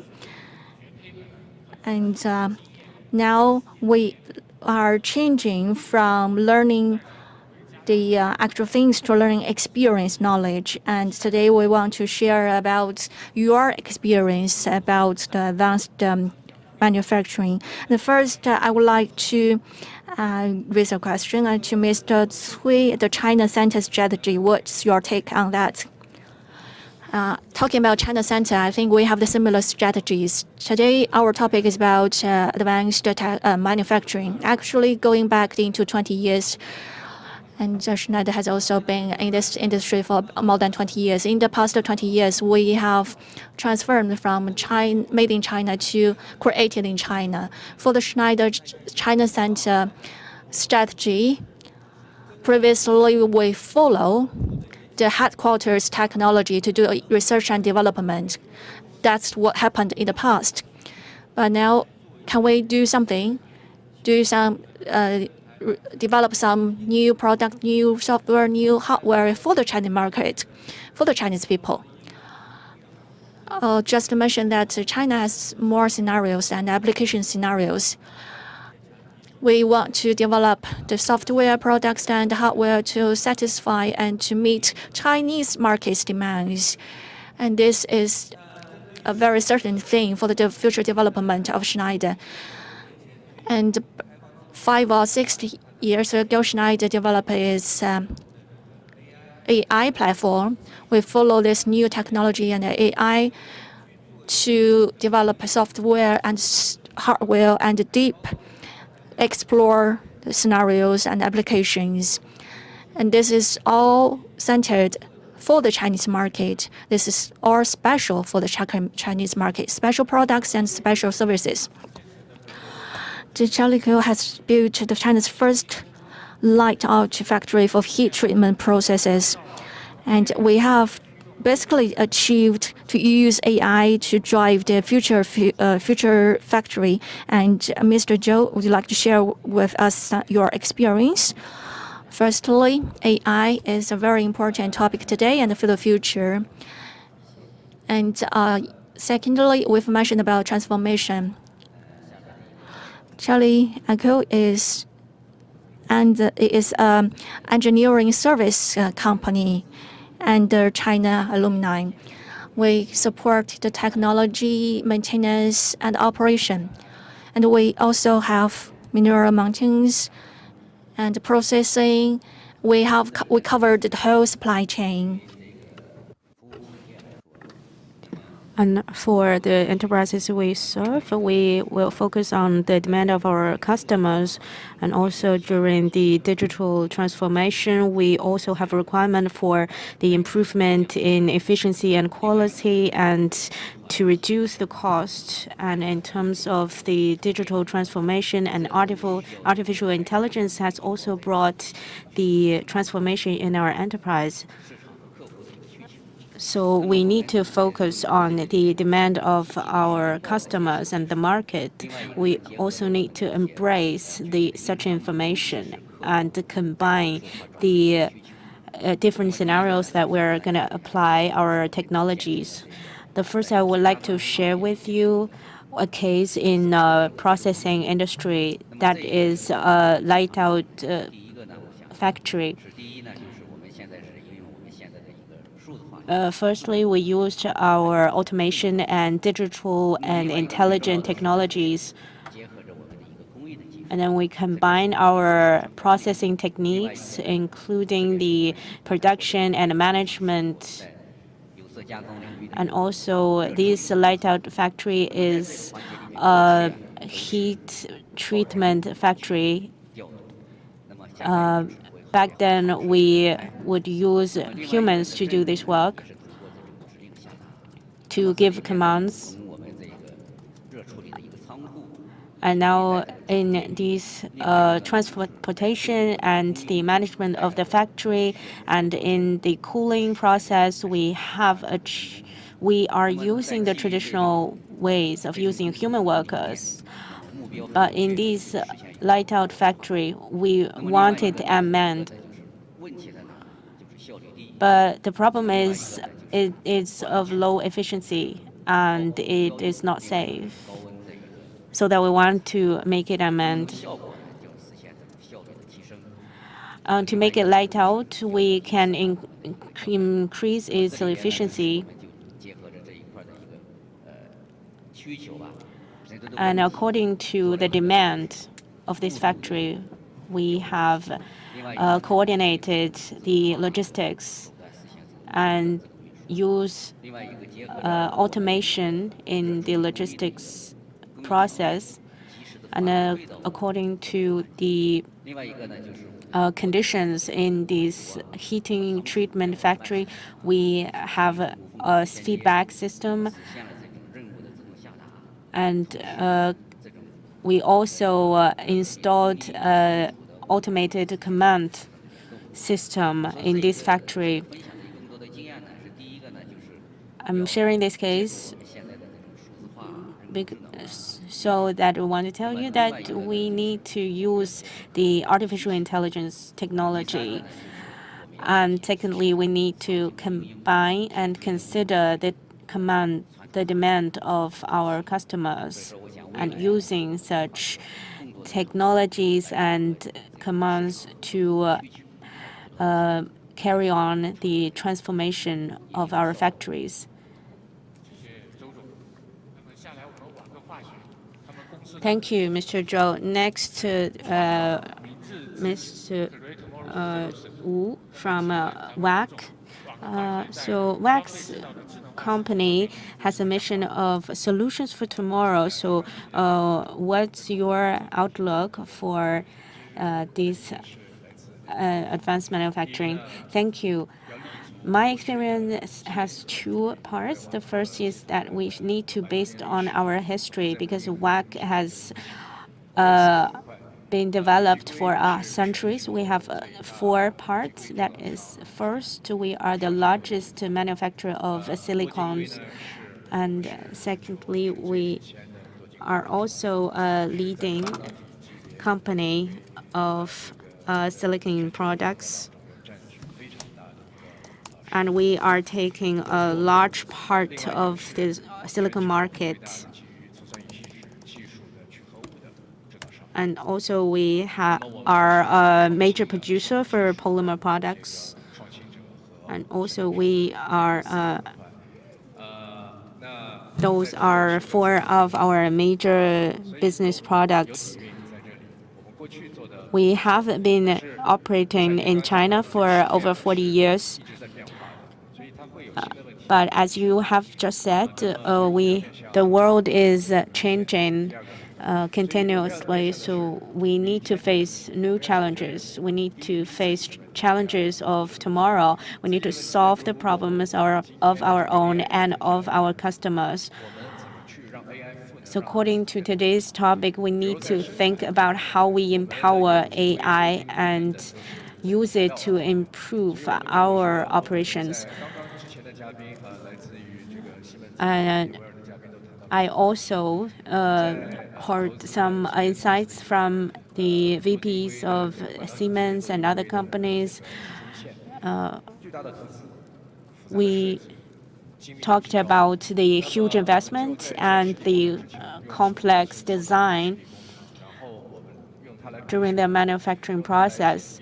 So we need to introduce new technologies to train our staff and to find the trouble at an early stage so that it can save cost for our development. And in our R&D process, we also have installed AI in it to help us.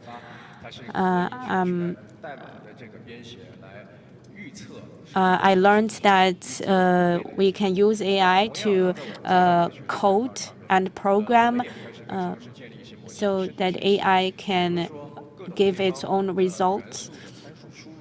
And we also have used this in our processing. We can use huge amounts of data and reason the final outcome and test its performance. If such a chip is used on if such a material is used on the highly demanded conditions, so we need to change the formula. And if the silicon is used in the skincare products, if we change the formula, then this will change the performance of such skincare products. So there are many opportunities to be explored with AI empowerment. And we also need to consider the issues that our customers have faced.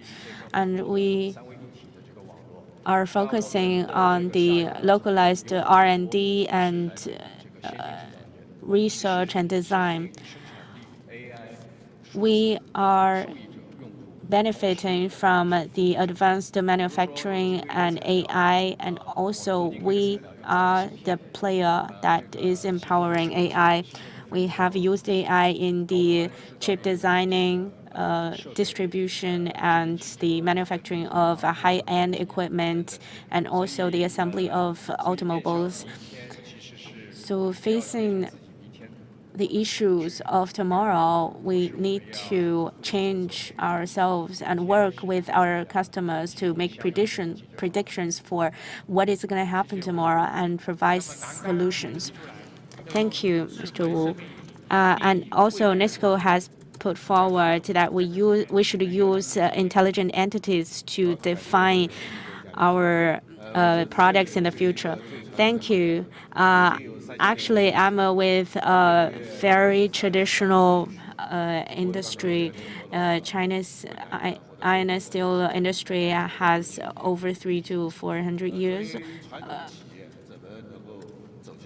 And as a traditional industry, how can we move towards a high-end AI-powered intelligent company? Iron and steel is a very important part to be empowered to different walks of life. And here we have worked on different aspects. We are committed to promoting our products and to make it high-end.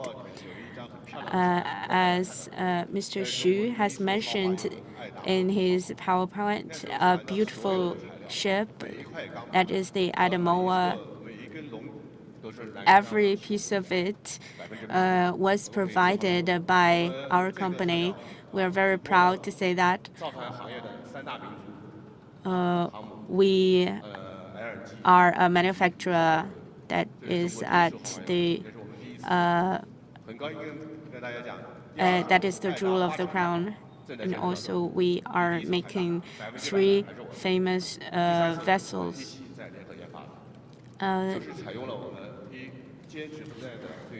We are working on the innovation and R&D continuously. We are creating a GMS system so that our supply chain and industrial chain can create more value. Second, I would like to share why we can achieve such a remarkable result. That is iron and steel industry. From its upstream to the downstream, we have making into finished products to different industries. It has different status, such as solid, liquid, and gas. So how can we make these different conditions and different processes into digital data? Now we have 26 production lines and many other models. All those are with our promotion and welcome you to visit our booth in Hall W2. Our new technology can reach millisecond latency. And the third is that we are building an industrial chain ecosystem. We feel grateful for many of our partners to develop this ecosystem. We have not only promoted our iron and steel products. I'm also a manufacturer of digital products and green and low carbon products. One of our digital company has also reached a market value of over 300 million RMB. So we can see an innovative ecosystem is building. We have talked about chips and artificial intelligence, but as our real entity companies, how can we put this into real-life application? All those data and models and artificial cannot be possible without our real-life data. How can we gain the data with the hinder of a black box? So we need to work on how to dig data and evaluate data. We feel grateful for all our colleagues and partners for providing different sensing devices, such as radar and other devices to show the digitalized data during our manufacturing process. All these digital data is complementary for our traditional data collection, such as temperature. And next, I would like to work on data digging. So in terms of data governance, we need to dig the value of the data, and then we need to establish models to manage the data. So in these aspects, we will work more with our partners to upgrade to the high-end manufacturing. Thank you. As digital technologies have no involvement of the traditional industries, so we hope that we can use the AI empowerment to promote our traditional. Okay. Mr. Xu, what's your take about this part, about AI empowerment in the high-end manufacturing? Thank you. Now we have the eVTOL manufacturing. That is a very important part of. This is a new industry, eVTOL. And Vertaxi is a very young company. Actually, for the traditional airplane production, compared to what we've heard, it has a history of 100 years. However, in this 100 years, aviation industry is very special with highly demand for security and safety. The industry is being very conscious about new technologies. For the insiders, this electrification and intelligence is a very rare opportunity and important opportunity. I would like to say unmanned and eVTOL is the hope for the aviation industry, especially for the high demand for safety and security. Well, in this really high-end industry like the aviation industry, We are very conscious about applying new technology and advanced technologies. However, we should not stop where we are. We should use intelligence and advanced technology to reform our industry. Well, actually, this eVTOL is like the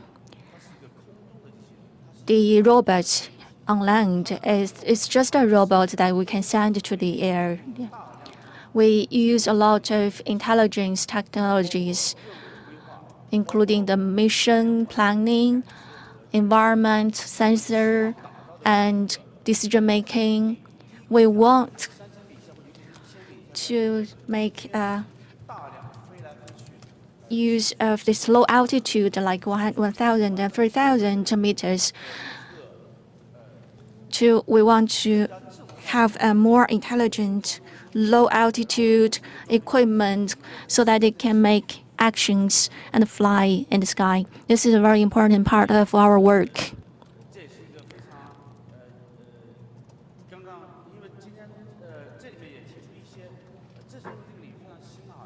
This is an emerging industry compared to the traditional aviation industry. Therefore, we need lighter and more intelligent products supported by our supply chain companies. We are also one enterprise on this chain. Well, actually, our suppliers are working really hard to achieve our goals to be lighter and safer. Our suppliers are also working with automotive industries. But for us, they need to be more intelligent and reform electrically. Thank you, Mr. Xu. The 5 guests here are a good team for advanced manufacturing. Your communication and discussion is actually looking into the future, like high-end, intelligent, and advanced. And right now, the mystery box is really a buzzword in China. How can we use innovation and add innovation technology to this mystery box? And because of the time limit, I want each one of you to use one sentence to say which mystery box of advanced technology most attracts you, or what's your expectation for this supply chain, or what kind of technology are you hoping to be unveiled in this expo? Well, I think this is a very important question and a good question and make me think a lot. Well, today we mentioned about AI. I am also doing this automotive electrification and also use AI, how to use AI to do the PRC coding. I think this is a foundation. This is a very basic thing. I think in the future, I need to see whether AI can help us solve, for example, the modeling problem for Nanjing Steel, or maybe we can have more modeling and algorithm for different scenarios so that we can incorporate it into our daily operation, our fundamental. I want to see more such AI technologies and to see this technology being in this mystery box. We are non-ferrous metal. I mentioned that we have many mineral resources, the exploration and the development. Today, the guests on the stage, the Vertaxi guest said about the risks. For us, it's also the same. For our mineral exploration is very dangerous. We need some new technology. We need to use unmanned aircraft to be equipped with battery and camera and sensor to do more precise inspection.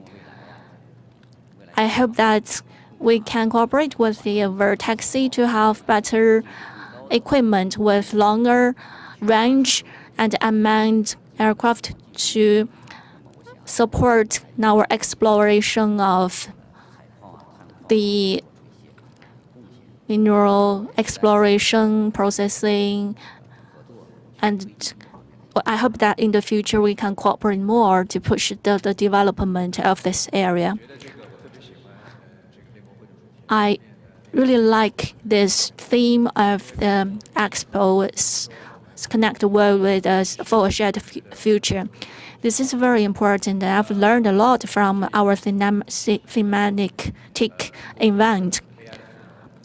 Through empowering AI as a chemical and a material enterprise, I can learn a lot, and maybe in the future we can discuss more cooperation opportunities. We are the AI-empowered company. We also get are the beneficiary of this technology and advanced manufacturing. We can share with all of you many plans or different plans. We can. I've discussed with one guest just now about cooperation, about our silicon products. Our exhibition, our booth is at E2. We have shown our products and technology, and we can show this technology or cooperate with those who need the AI support or maybe even the unmanned aircraft. And also maybe in the future of the development of silicon, we can make lighter equipment, lighter material, and to have to make the more stable running operation of the equipment. And also we can lower the cost of factory examination and to make everything more safer.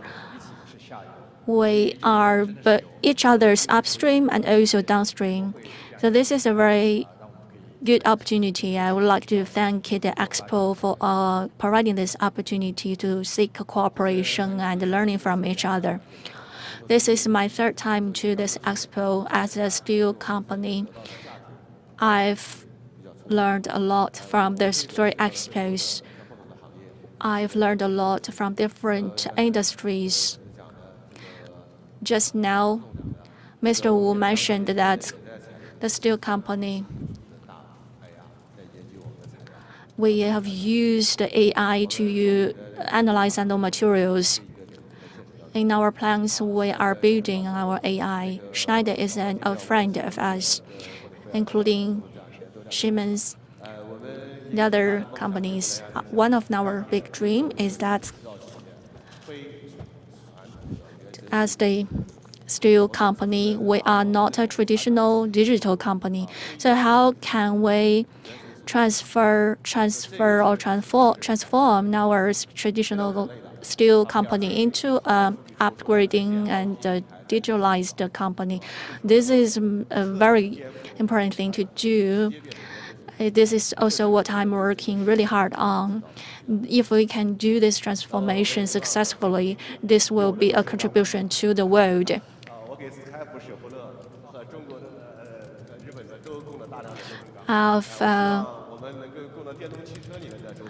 I have supported many bearing steels to not only China but also to Japan and other countries. I hope that my bearing steel can be supported, can be provided to other companies. Mr. Xu just mentioned about bearing steel. Yes, I have many such steel.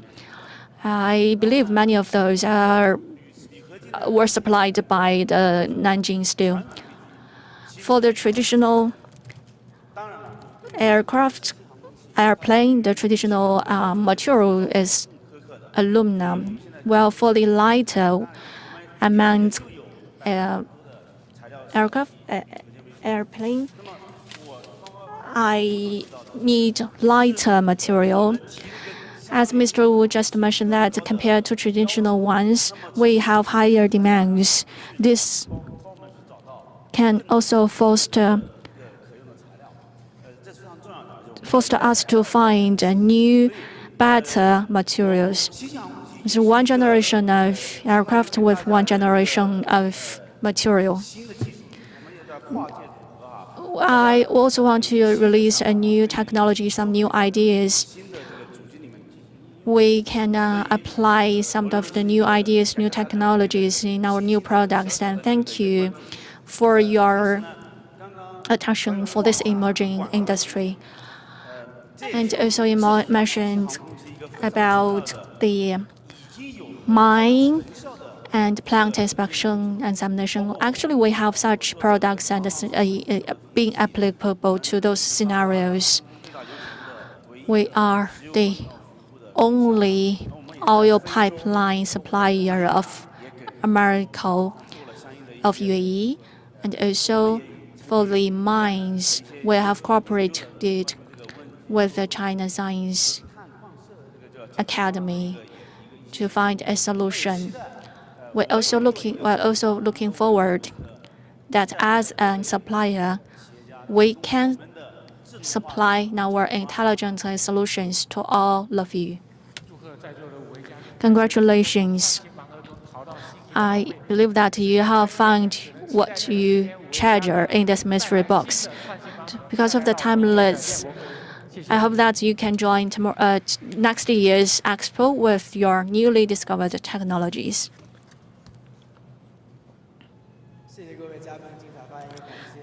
Thank you for the distinguished guests for your speech, and thank you, Mr. Hu, for your moderating.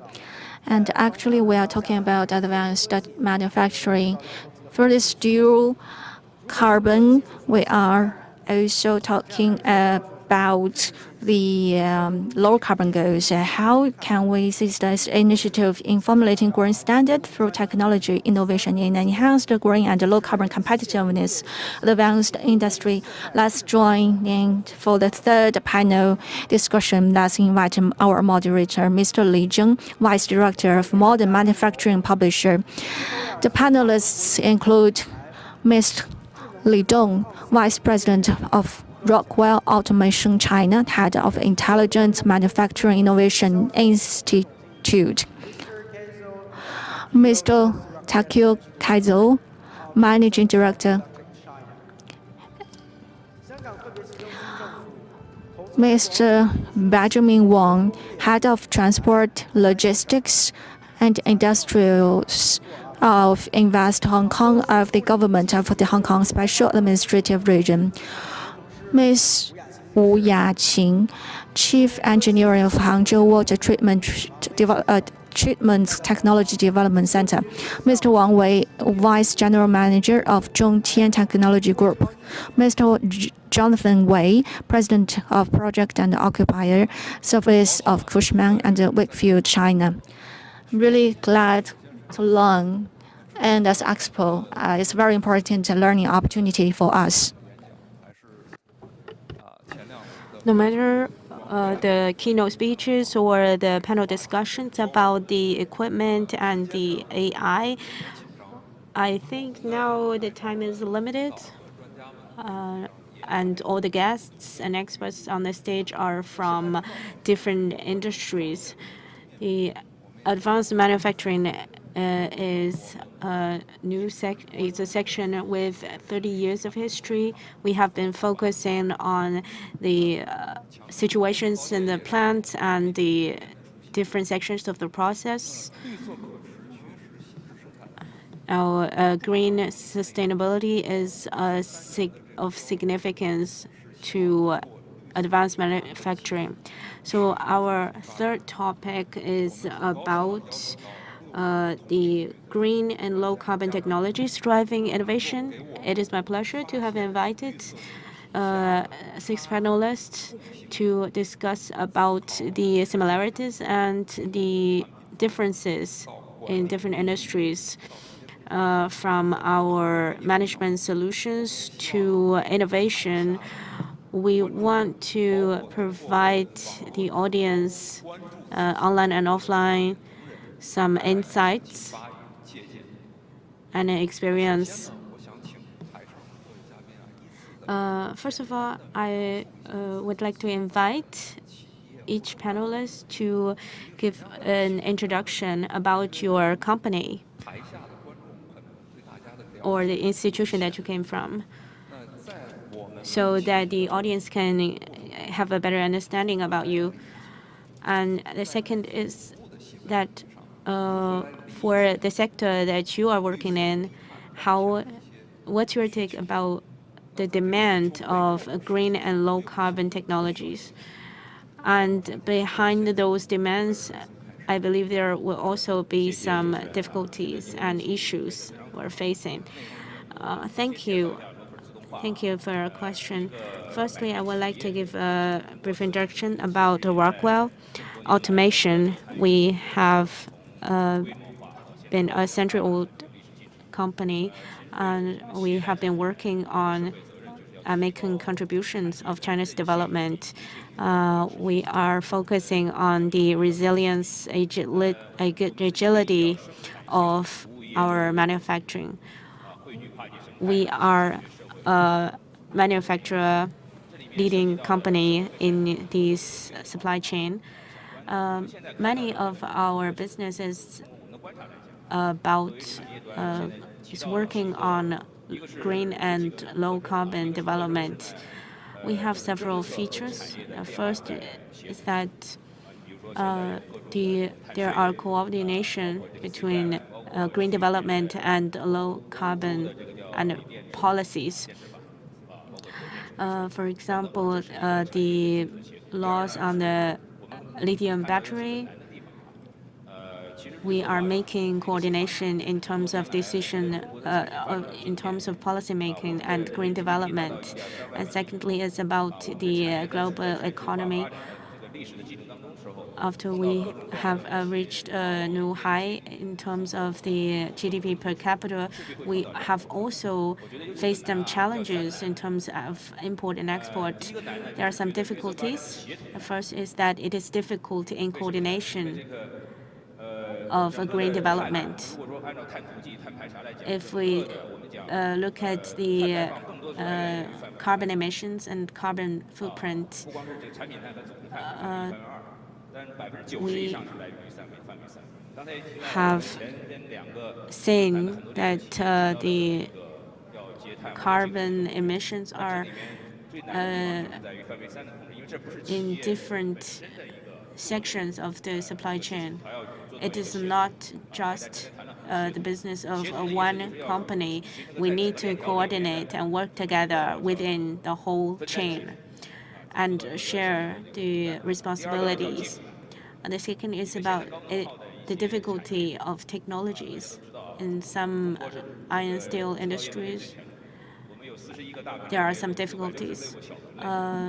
China has the very sophisticated categories of manufacturing.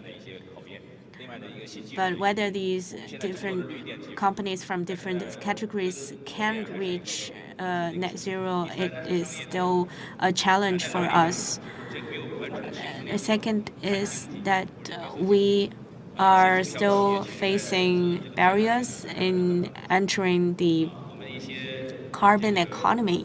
Some SMEs are still regarding green development as a burden. I will share an example that last year the daily life carbon emission has reached 22.4 billion tons. And we can see that we are facing a great burden in terms of carbon emission. So in the future, we have three aspects to solve this problem. The first is that we need to share this responsibility. Secondly, we need to reduce the usage of the traditional technologies. And third, we need to look at more talent cultivation. we need to cultivate more experts in terms of know-hows and those who can put such technologies into application. Thank you. And next, let's welcome Mr. Takeo Kuzo.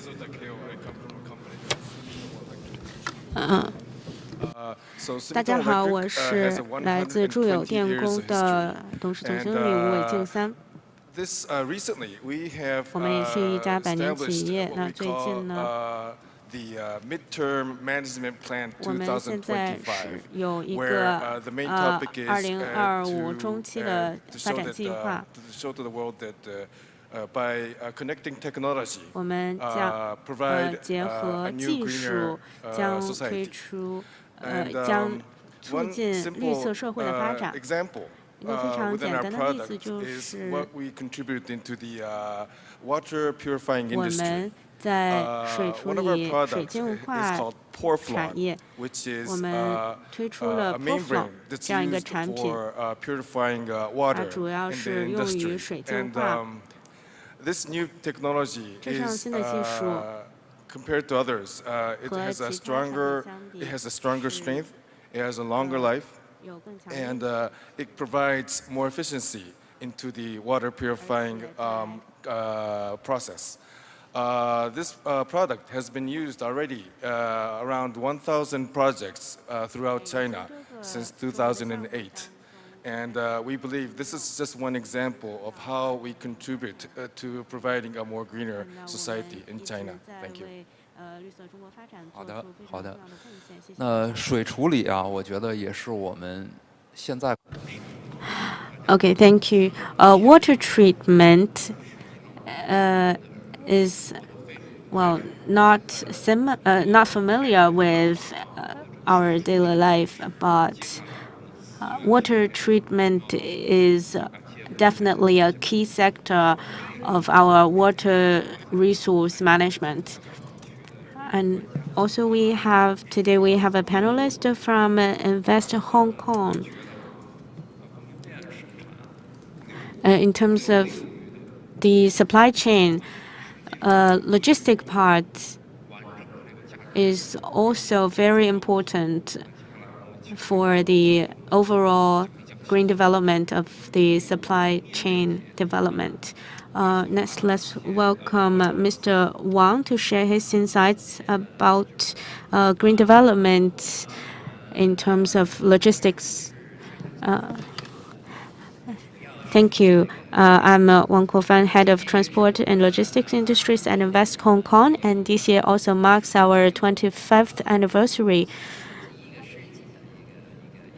So we have a history of 25 years, a quarter of a century. And we have attracted 3,700 enterprises to locate in Hong Kong, to have brought of over $40 million US dollars of investment. We will work on our business in the future. And also we have a goal of 2050 net zero goal in accordance with our dual carbon goals. And also in Hong Kong, our industrial structure is simpler. Our biggest carbon emission industry is power supply industry,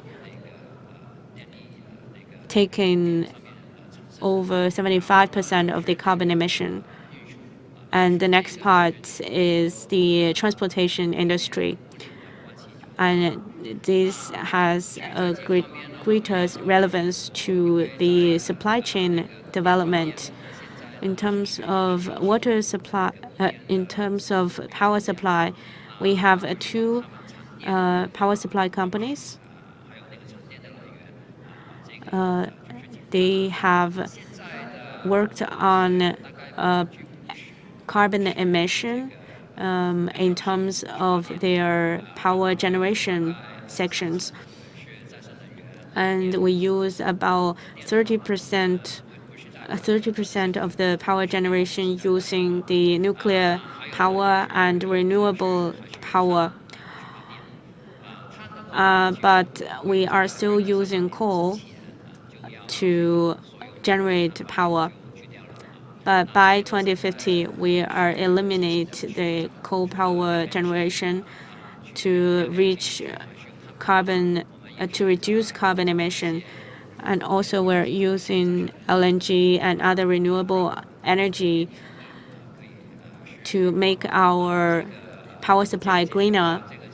So if we can solve this problem, then we can reduce a large amount of carbon emission. And in terms of transportation industry, we have carbon emission.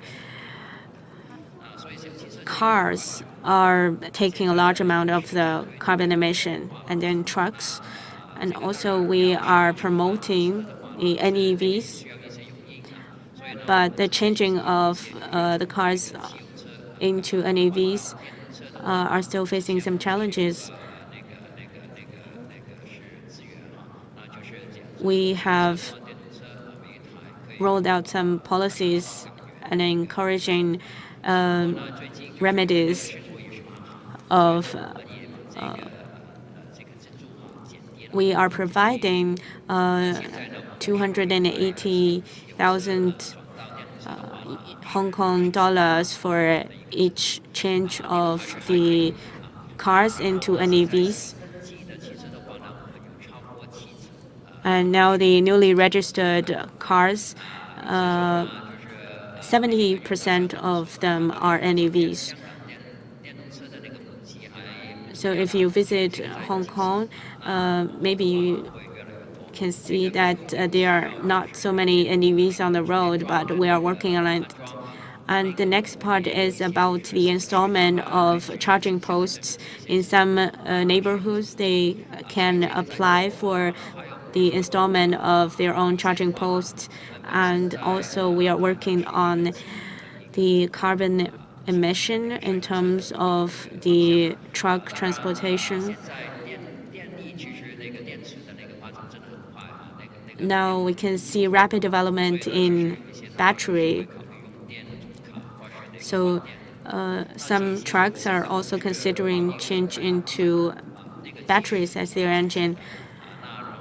We are using very sophisticated technologies. The main part is about how to promote whether to install the charging posts to our other promotion suggestions. We are considering land is one of our problems. That is my insights. Okay. The Hangzhou water treatment technology was founded in 1967. Our business covers the all process of water treatment in terms of the water purification and desalination.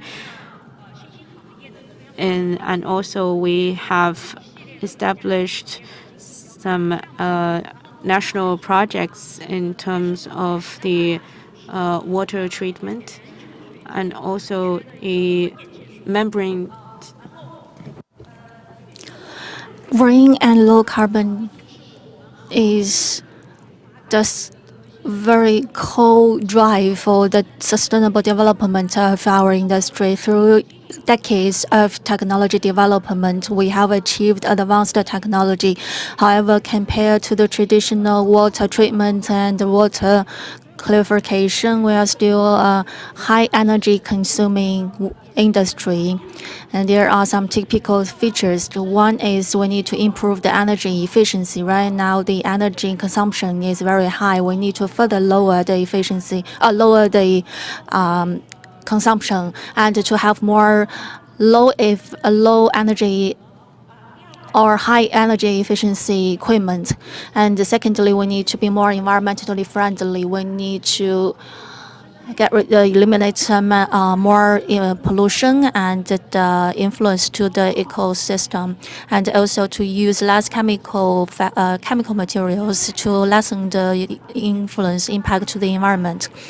And thirdly, we need to have a whole chain development, not only use water resources, but also to develop the salt resources, whether it's lithium and other chemicals. We need to better use of that. And next we need to optimize and to make the whole process more green and digitalize our industry.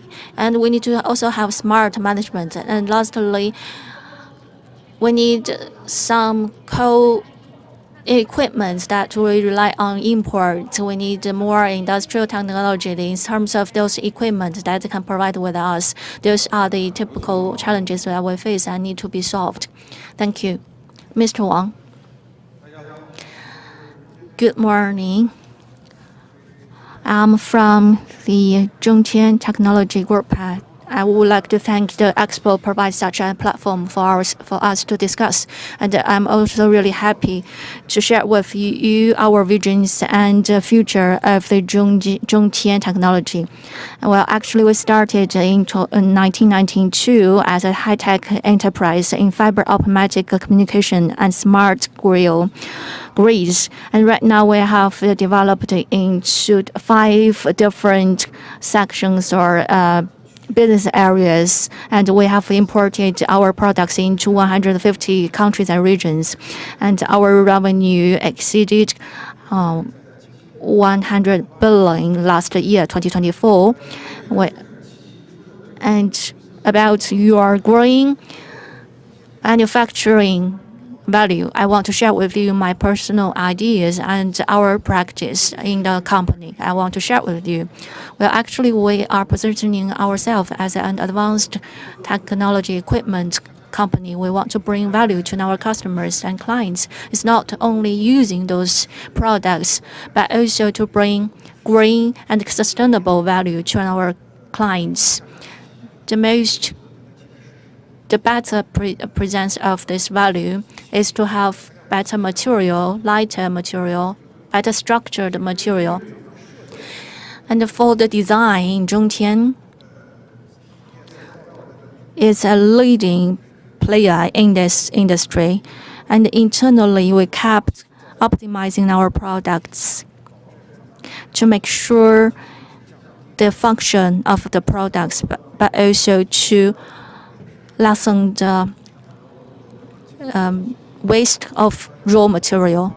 And we also developed into the recycled materials in order to lower our carbon footprint. We not only do industrial automation, but also integrate all these industrial processes. One is that we improve our production efficiency, and secondly, we meet the demand of this ESG.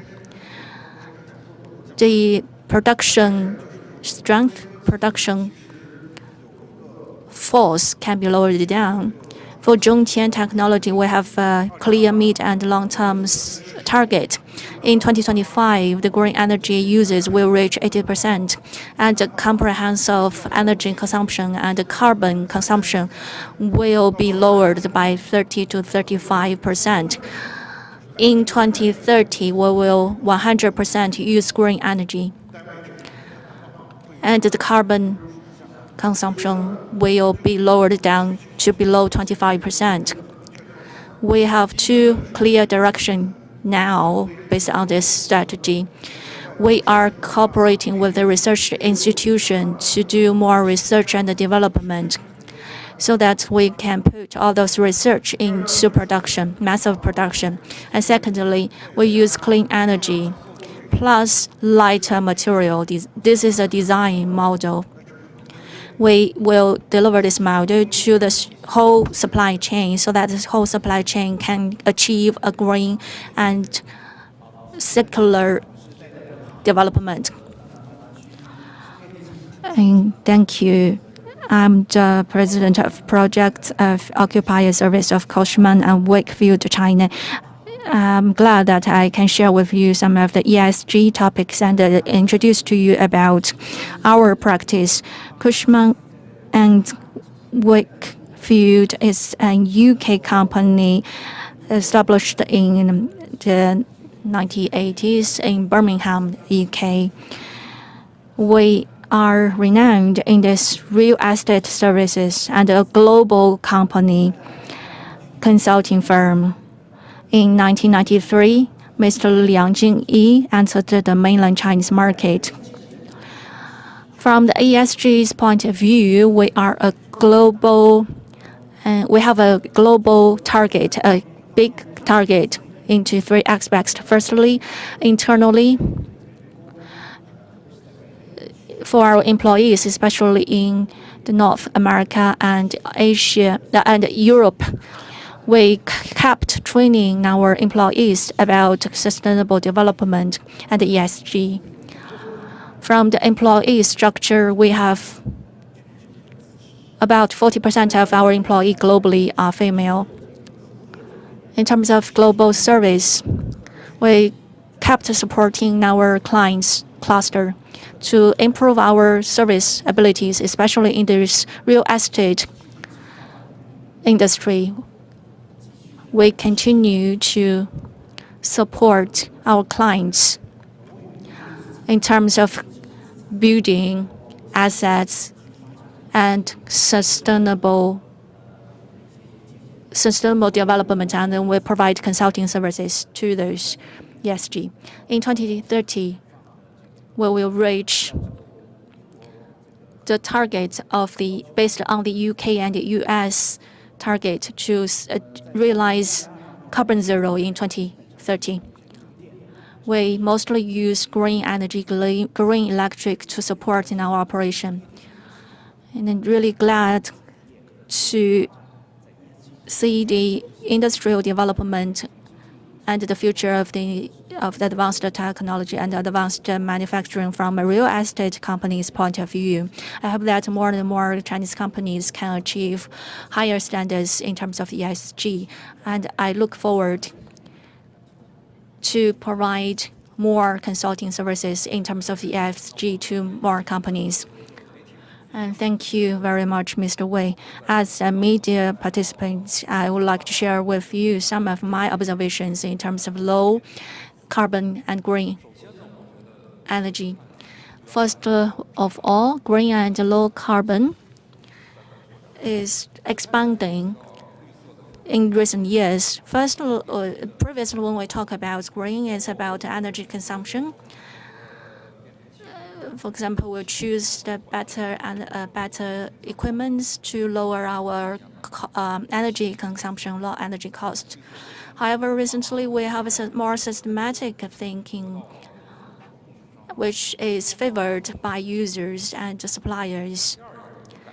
The second change I've noticed is that low carbon was talked about to those new projects. It's only about the design period when we implement green and low carbon design, and we evaluate the green level on whether they use green technology or green equipment. However, in recent years, we focus on the optimization of previous projects. This has bring a more value potential and more methods. And thirdly, green and low carbon shows a great integration of technologies, and this trend is more obvious than before. Previously, we most used the electrified machine and some traditional industries and equipment. However, right now we focus on the more advanced technologies. For example, Vision Huang's presence draw great attention. This shows that people have high expectation to the AI and the value it can bring to the society. This is my observation and ideas. Because of time limits, we will speed up our discussion. I would like to have each of you to interpret how do you incorporate green and low carbon into your daily work, and what about the synergy of green and low carbon? It's not about policymaker, it's not government, it's not inside. It's actually a cross-departmental, cross-role synergy. And for this green and low carbon synergy, what do you have any ideas or do you have any suggestions on those synergies? And what's your suggestions? And how can we develop through this green and low carbon development? And what is your target or plan in the future? Thank you, Mr. Lee. I rather thought a lot about your topic. It's actually not only one company or one product or one solution that we can achieve. It's a systematic thing that we need to take a long time to achieve our goal. I found 3 difficult points. We actually, Mr. Xu introduced, we have many emerging industries. I know that, for example, in this new energy industry, the government has already developed 15 trillion RMB. We need a lot of investment into new industry in order to foster the development. There is a very popular sentence that the products will be replaced by technology. Why? Because synergy is very important. Right now, we are doing the climate lab. It's not only about the manufacturing side. It's the climate week under the UN. London is in London, Shanghai, and the other 4 cities. We need to have innovative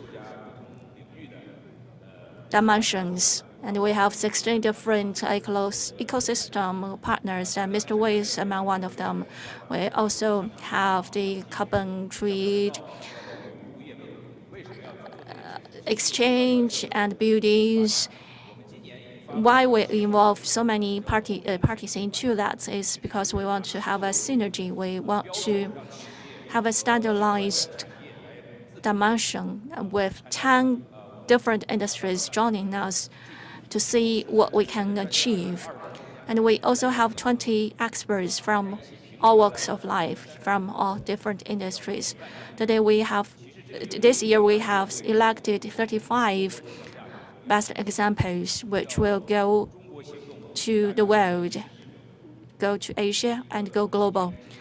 This is the Asia standard that will be global standard someday.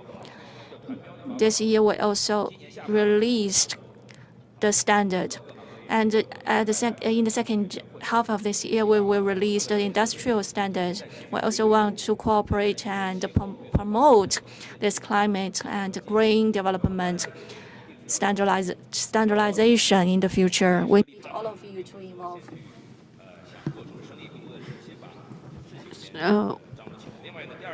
So we are working on this industry standard. The second part is that in Shanghai, we have established a net zero collaborations innovation center, and we have also established a Rocky Alliance with 100 enterprises. We also established a Rocky ESG Alliance. We also visited ZTT and have witnessed their development. And also we have visited Hangzhou Water Bureau. So we are working together to transfer the pain point of the whole society into a major driver for the social development. When we talk about the future plans, we want to reinforce our development. We want to expand the islands into 150 countries, 150 enterprises, and expanding our ecosystem into Southeast Asia.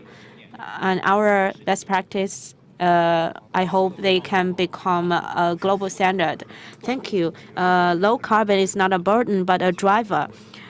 Okay, next, Mr. Tekeo. Requirement of 谢谢您。 low carbon is not just a governmental 低碳 policy, 确 but it has 实不 become 光是 widely 政府 spread 的一个 into 要 the 求，而且也已经 into 成为 the 了 various different industries. 不同行业的一个要 The 求。 water purifying business is 在水净 applied 化 in 行 many 业， different applications, 其实 starting 有 from 非常多不同的应用场 municipal 景， wastewater 比如说 facilities to 城市的污 factories, 水处 industries 理， such 还 as 有工厂的污水处理， steel 半导体 manufacturing or 工厂污水处 chemical 理， plant or 还有 many 化学 kind of 物 different 质 industries. They all 等 have the same 等。 requirement 这些不同的行业都 of 是 low 对 carbon. 低碳 And 有 to 不 meet 同的要 such kind of 求。 requirement, 对这种要 we 求， have collaborated with a local 我 Chinese 们 company 和 called 一些中国本土的公司合作。 CISCE Environmental 比如说 Protection 我们 Technology 和 Company in 苏 Suzhou. 科 This company, by 环保 utilizing 公司， our 这是一家在 our 苏州的 membrane, 公司， they have developed a product called V-Lip system, which is a new 开发了 way 一种 of V-Lip cleaning 系统， 主 the 要用于 membrane. 清 And 洁 by 我们的膜 utilizing 产 this 品。 facility, 用这样的一 we've 个设备， experienced that we 我 could 们 downsize the power 看到我 consumption 们 almost up to 可以把 85%. 我们 And this is 的 widely 碳排 starting 放 to be 降到 proven by various 85%。 different industries. 所 So 以 this is again another 这 example 是我们 of 和一些 how 跨界公 we 司的合 contribute 作， to 以 the 及我 requirements 们 of 对 customers who are looking for 客户的需 more 求 advanced 这 requirement 种 of low carbon 低 requirements. 碳和 Thank you. 更加大投好的入的需求的一种回应。王总，谢谢您。好，Okay, thank you. The new quality protective forces are also one key part for new quality protective supply chains. And also we need more support of the technology. And behind these technologies, there are three factors. The first is about investment. Financing is quite essential. And secondly is about the development of technology itself. And the third is about the scenarios that of its application. So we need a huge synergy between the three parts. In Hong Kong, we have a rather small landmass, but we are a quite accomplished system. Hong Kong is the top 3 finance center, no matter in terms of finance and funding. Our funding value have topped the first globally, 7 times of that in last year. So we have also invited some technology firms in mainland. There are also many listed companies and trust funds located in Hong Kong. So many of their investment are also channeled into the technology industry. In terms of technological development, we have invested a lot in R&D. We have 2 industrial parks. One is located nearby Shenzhen. So we can use the synergy between Shenzhen and Hong Kong.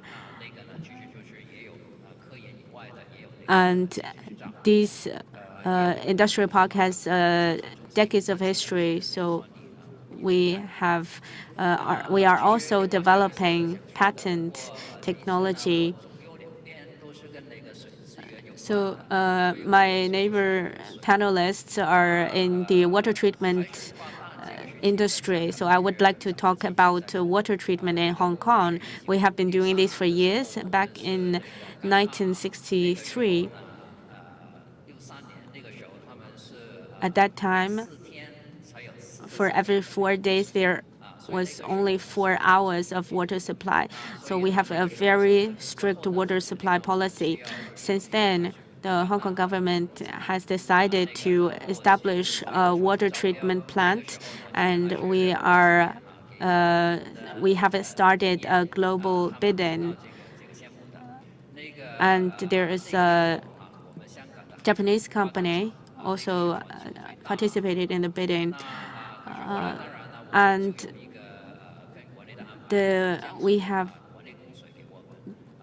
later we have a collaboration project of water supply with the Xiangjiang in the mainland China.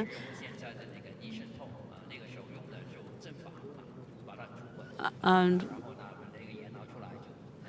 we boiled water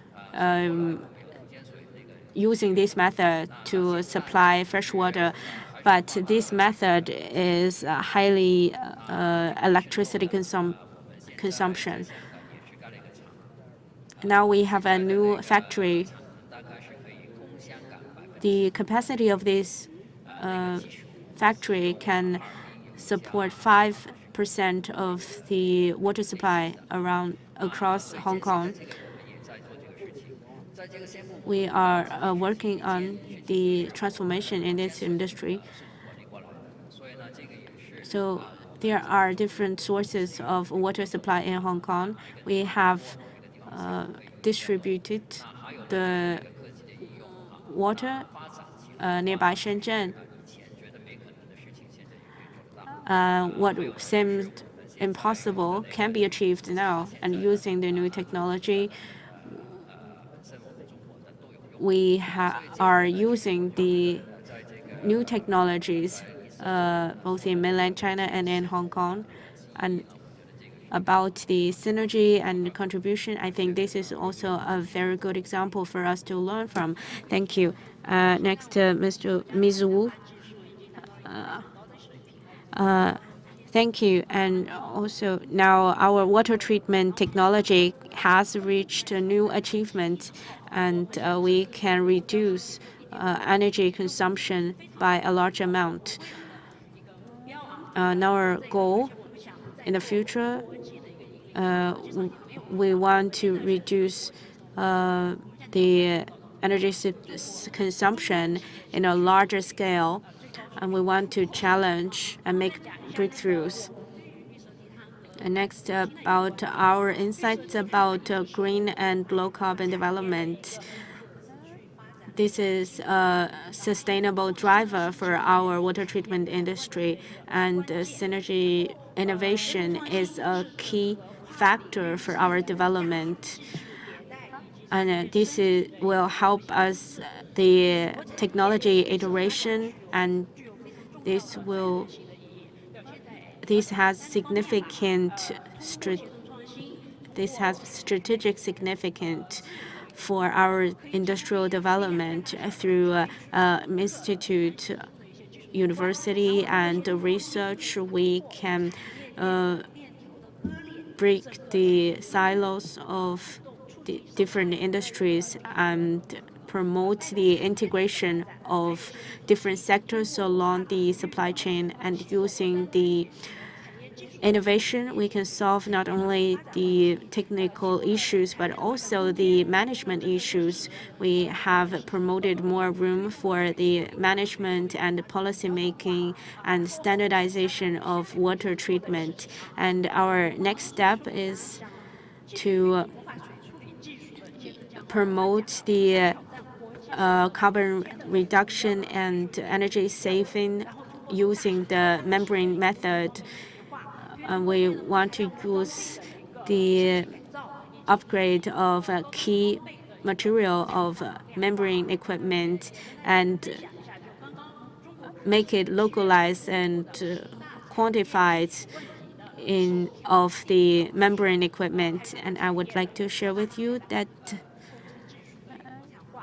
one major requirement from us is the standardization and quantified of the large-scale equipment of water treatment. So this has shown that we are a major leading company in this industry, and we will keep working on promoting the development of water treatment industry. Okay, next, Mr. Wang from ZTT Group. Dear guests, we are manufacturing, focusing on advanced manufacturing. So we want to make a closed loop of green advanced manufacturing. To achieve green manufacturing, we are now promoting the circular economy. The energy using rate is improving. While we are in the production and distribution and sales process, we face an issue of how to maintain the quality and to reduce the premium we are facing during the sales process. For example, we have a high requirement for the pure rate of the copper, as high as 99.9%. But if we use some green technologies, then there will affect the high performance requirements. And when we are using the in the aluminum industry, if we use the power supplied by green energy, then there is a cost issue. So in the future, we have 3 visions. The first is that we will design the module components, so to make it recyclable for other parts. And secondly, for the power grid and communications industry, we need to work on the recyclable part in this industry and promote the trade-in business. And the third part is that we need to improve our processing techniques in copper and aluminum processing. So next, we need to upgrade our techniques. Thank you. Next, let's welcome Mr. Wei from DTZ. DTZ is focusing on the real estate industry to find more synergy between the green development and construction and on-site management. Recently, we've talked about this issue with Mr. Li. We are thinking about cross-sector synergy in terms of sustainable development and ESG development. We want to make connection with our partners and colleagues from other industries. And we have established an administrative platform for attracting funding for different levels of local government. And we are also trying to work on the and so signalize the industrial to finance. We've mentioned about many creative work. We are looking forward to cooperate with the Chinese companies, especially those companies going global, to create the ESG that is in line with the international standards. I also want to cooperate with the financial partners and investment partners in this real estate and the top players in the manufacturing sector to support the development of China's ESG. Thank you very much. I would like to invite you to use one word or one sentence to summarize today's topic: green and low carbon energy drive development. Or you can share your opinion. It's hard to summarize in one word. I will use a sentence. My feeling is that you mentioned about the systematic. I think this is a key word. Today, I met with many friends, such as friends from the Zero Carbon Park. This is a starting point for us to start this work. The Carbon Zero Park, Industrial Park, is really systematic thing. How can you achieve the cycle? How to use the green electricity? We've mentioned about water purification, water treatment, other things, especially and also waste energy. How can we use this energy to supply the park? And here, we also need to mention about this green supply chain enterprise, because every company has a carbon target. Well, we have a target set by 2030, but I think the absolute zero carbon will be achieved by 2050. Right now, we face opportunities and challenges in order to achieve this green technology and green development. If you achieve this green development, it will go up. You will develop better in this industry. Otherwise, you will vanish from the industry. Innovation should also be applied into different industries, cross-industry. I used automation technology in the automotive industry into the meat processing industry.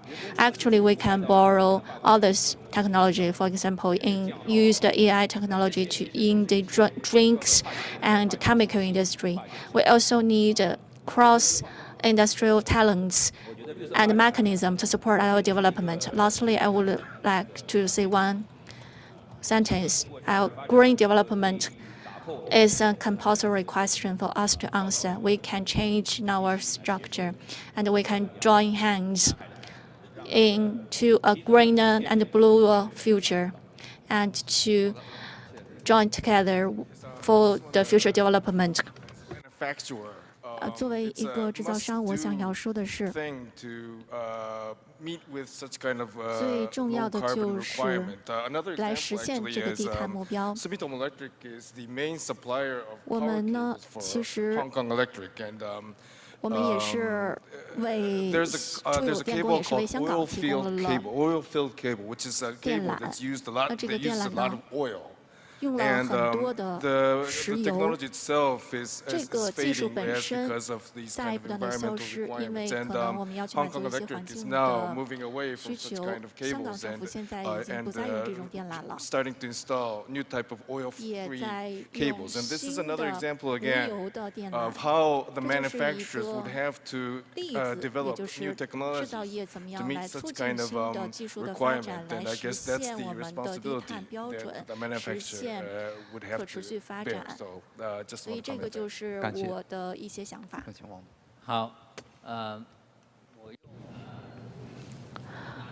，I will use a long sentence to summarize. Just now, I've mentioned that Hong Kong is not a big area, but it has everything you need. From a green or technology or supply chain point of view, it's not only about financing, business environment, talents, and application scenario. You can get everything from Hong Kong. If you want to go global, you can also talk to us. Finished. Thank you. I have an initiative. The water treatment, green, and development need policy support and supply chain support. I hope that the upstream and downstream academia can join hands and work together to incorporate all those resources and integrate policies and the market mechanism to jointly promote the industrial development. The Zhongtian technology as a company in this supply chain will push the whole supply chain to achieve green development. And through our green manufacturing, green design, recycle, to achieve a whole industrial chain to bring our clients more value and relevant values. We are the Cushman and Wakefield is a global consulting firm in China. Will continue to invest and develop. At the same time, we also want to be in line with the technology innovation and to work together with local governments to cooperate with the China-based cross-country, cross-border companies to achieve development. And thank you very much for the audience who are still with us till now. I hope you are being inspired. Whether it's all of the companies' representatives on the stage or you, I hope that all of us can achieve more innovative results in green and low carbon development, and I hope that you can share with the industrial media, share with us your progress and your development. Thank you very much. This is the end for this panel discussion. I will give my mic back to our host.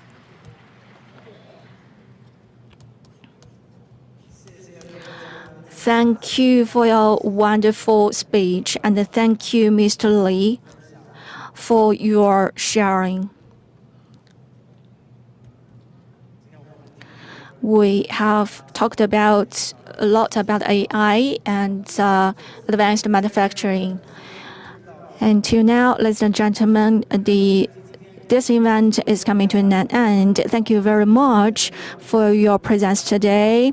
And I would like to give special thanks to the strategic partner, ICBC, and also the official partner of PICC, Bank of China, and Bank of Communications. Wish all of you the best. Thank you.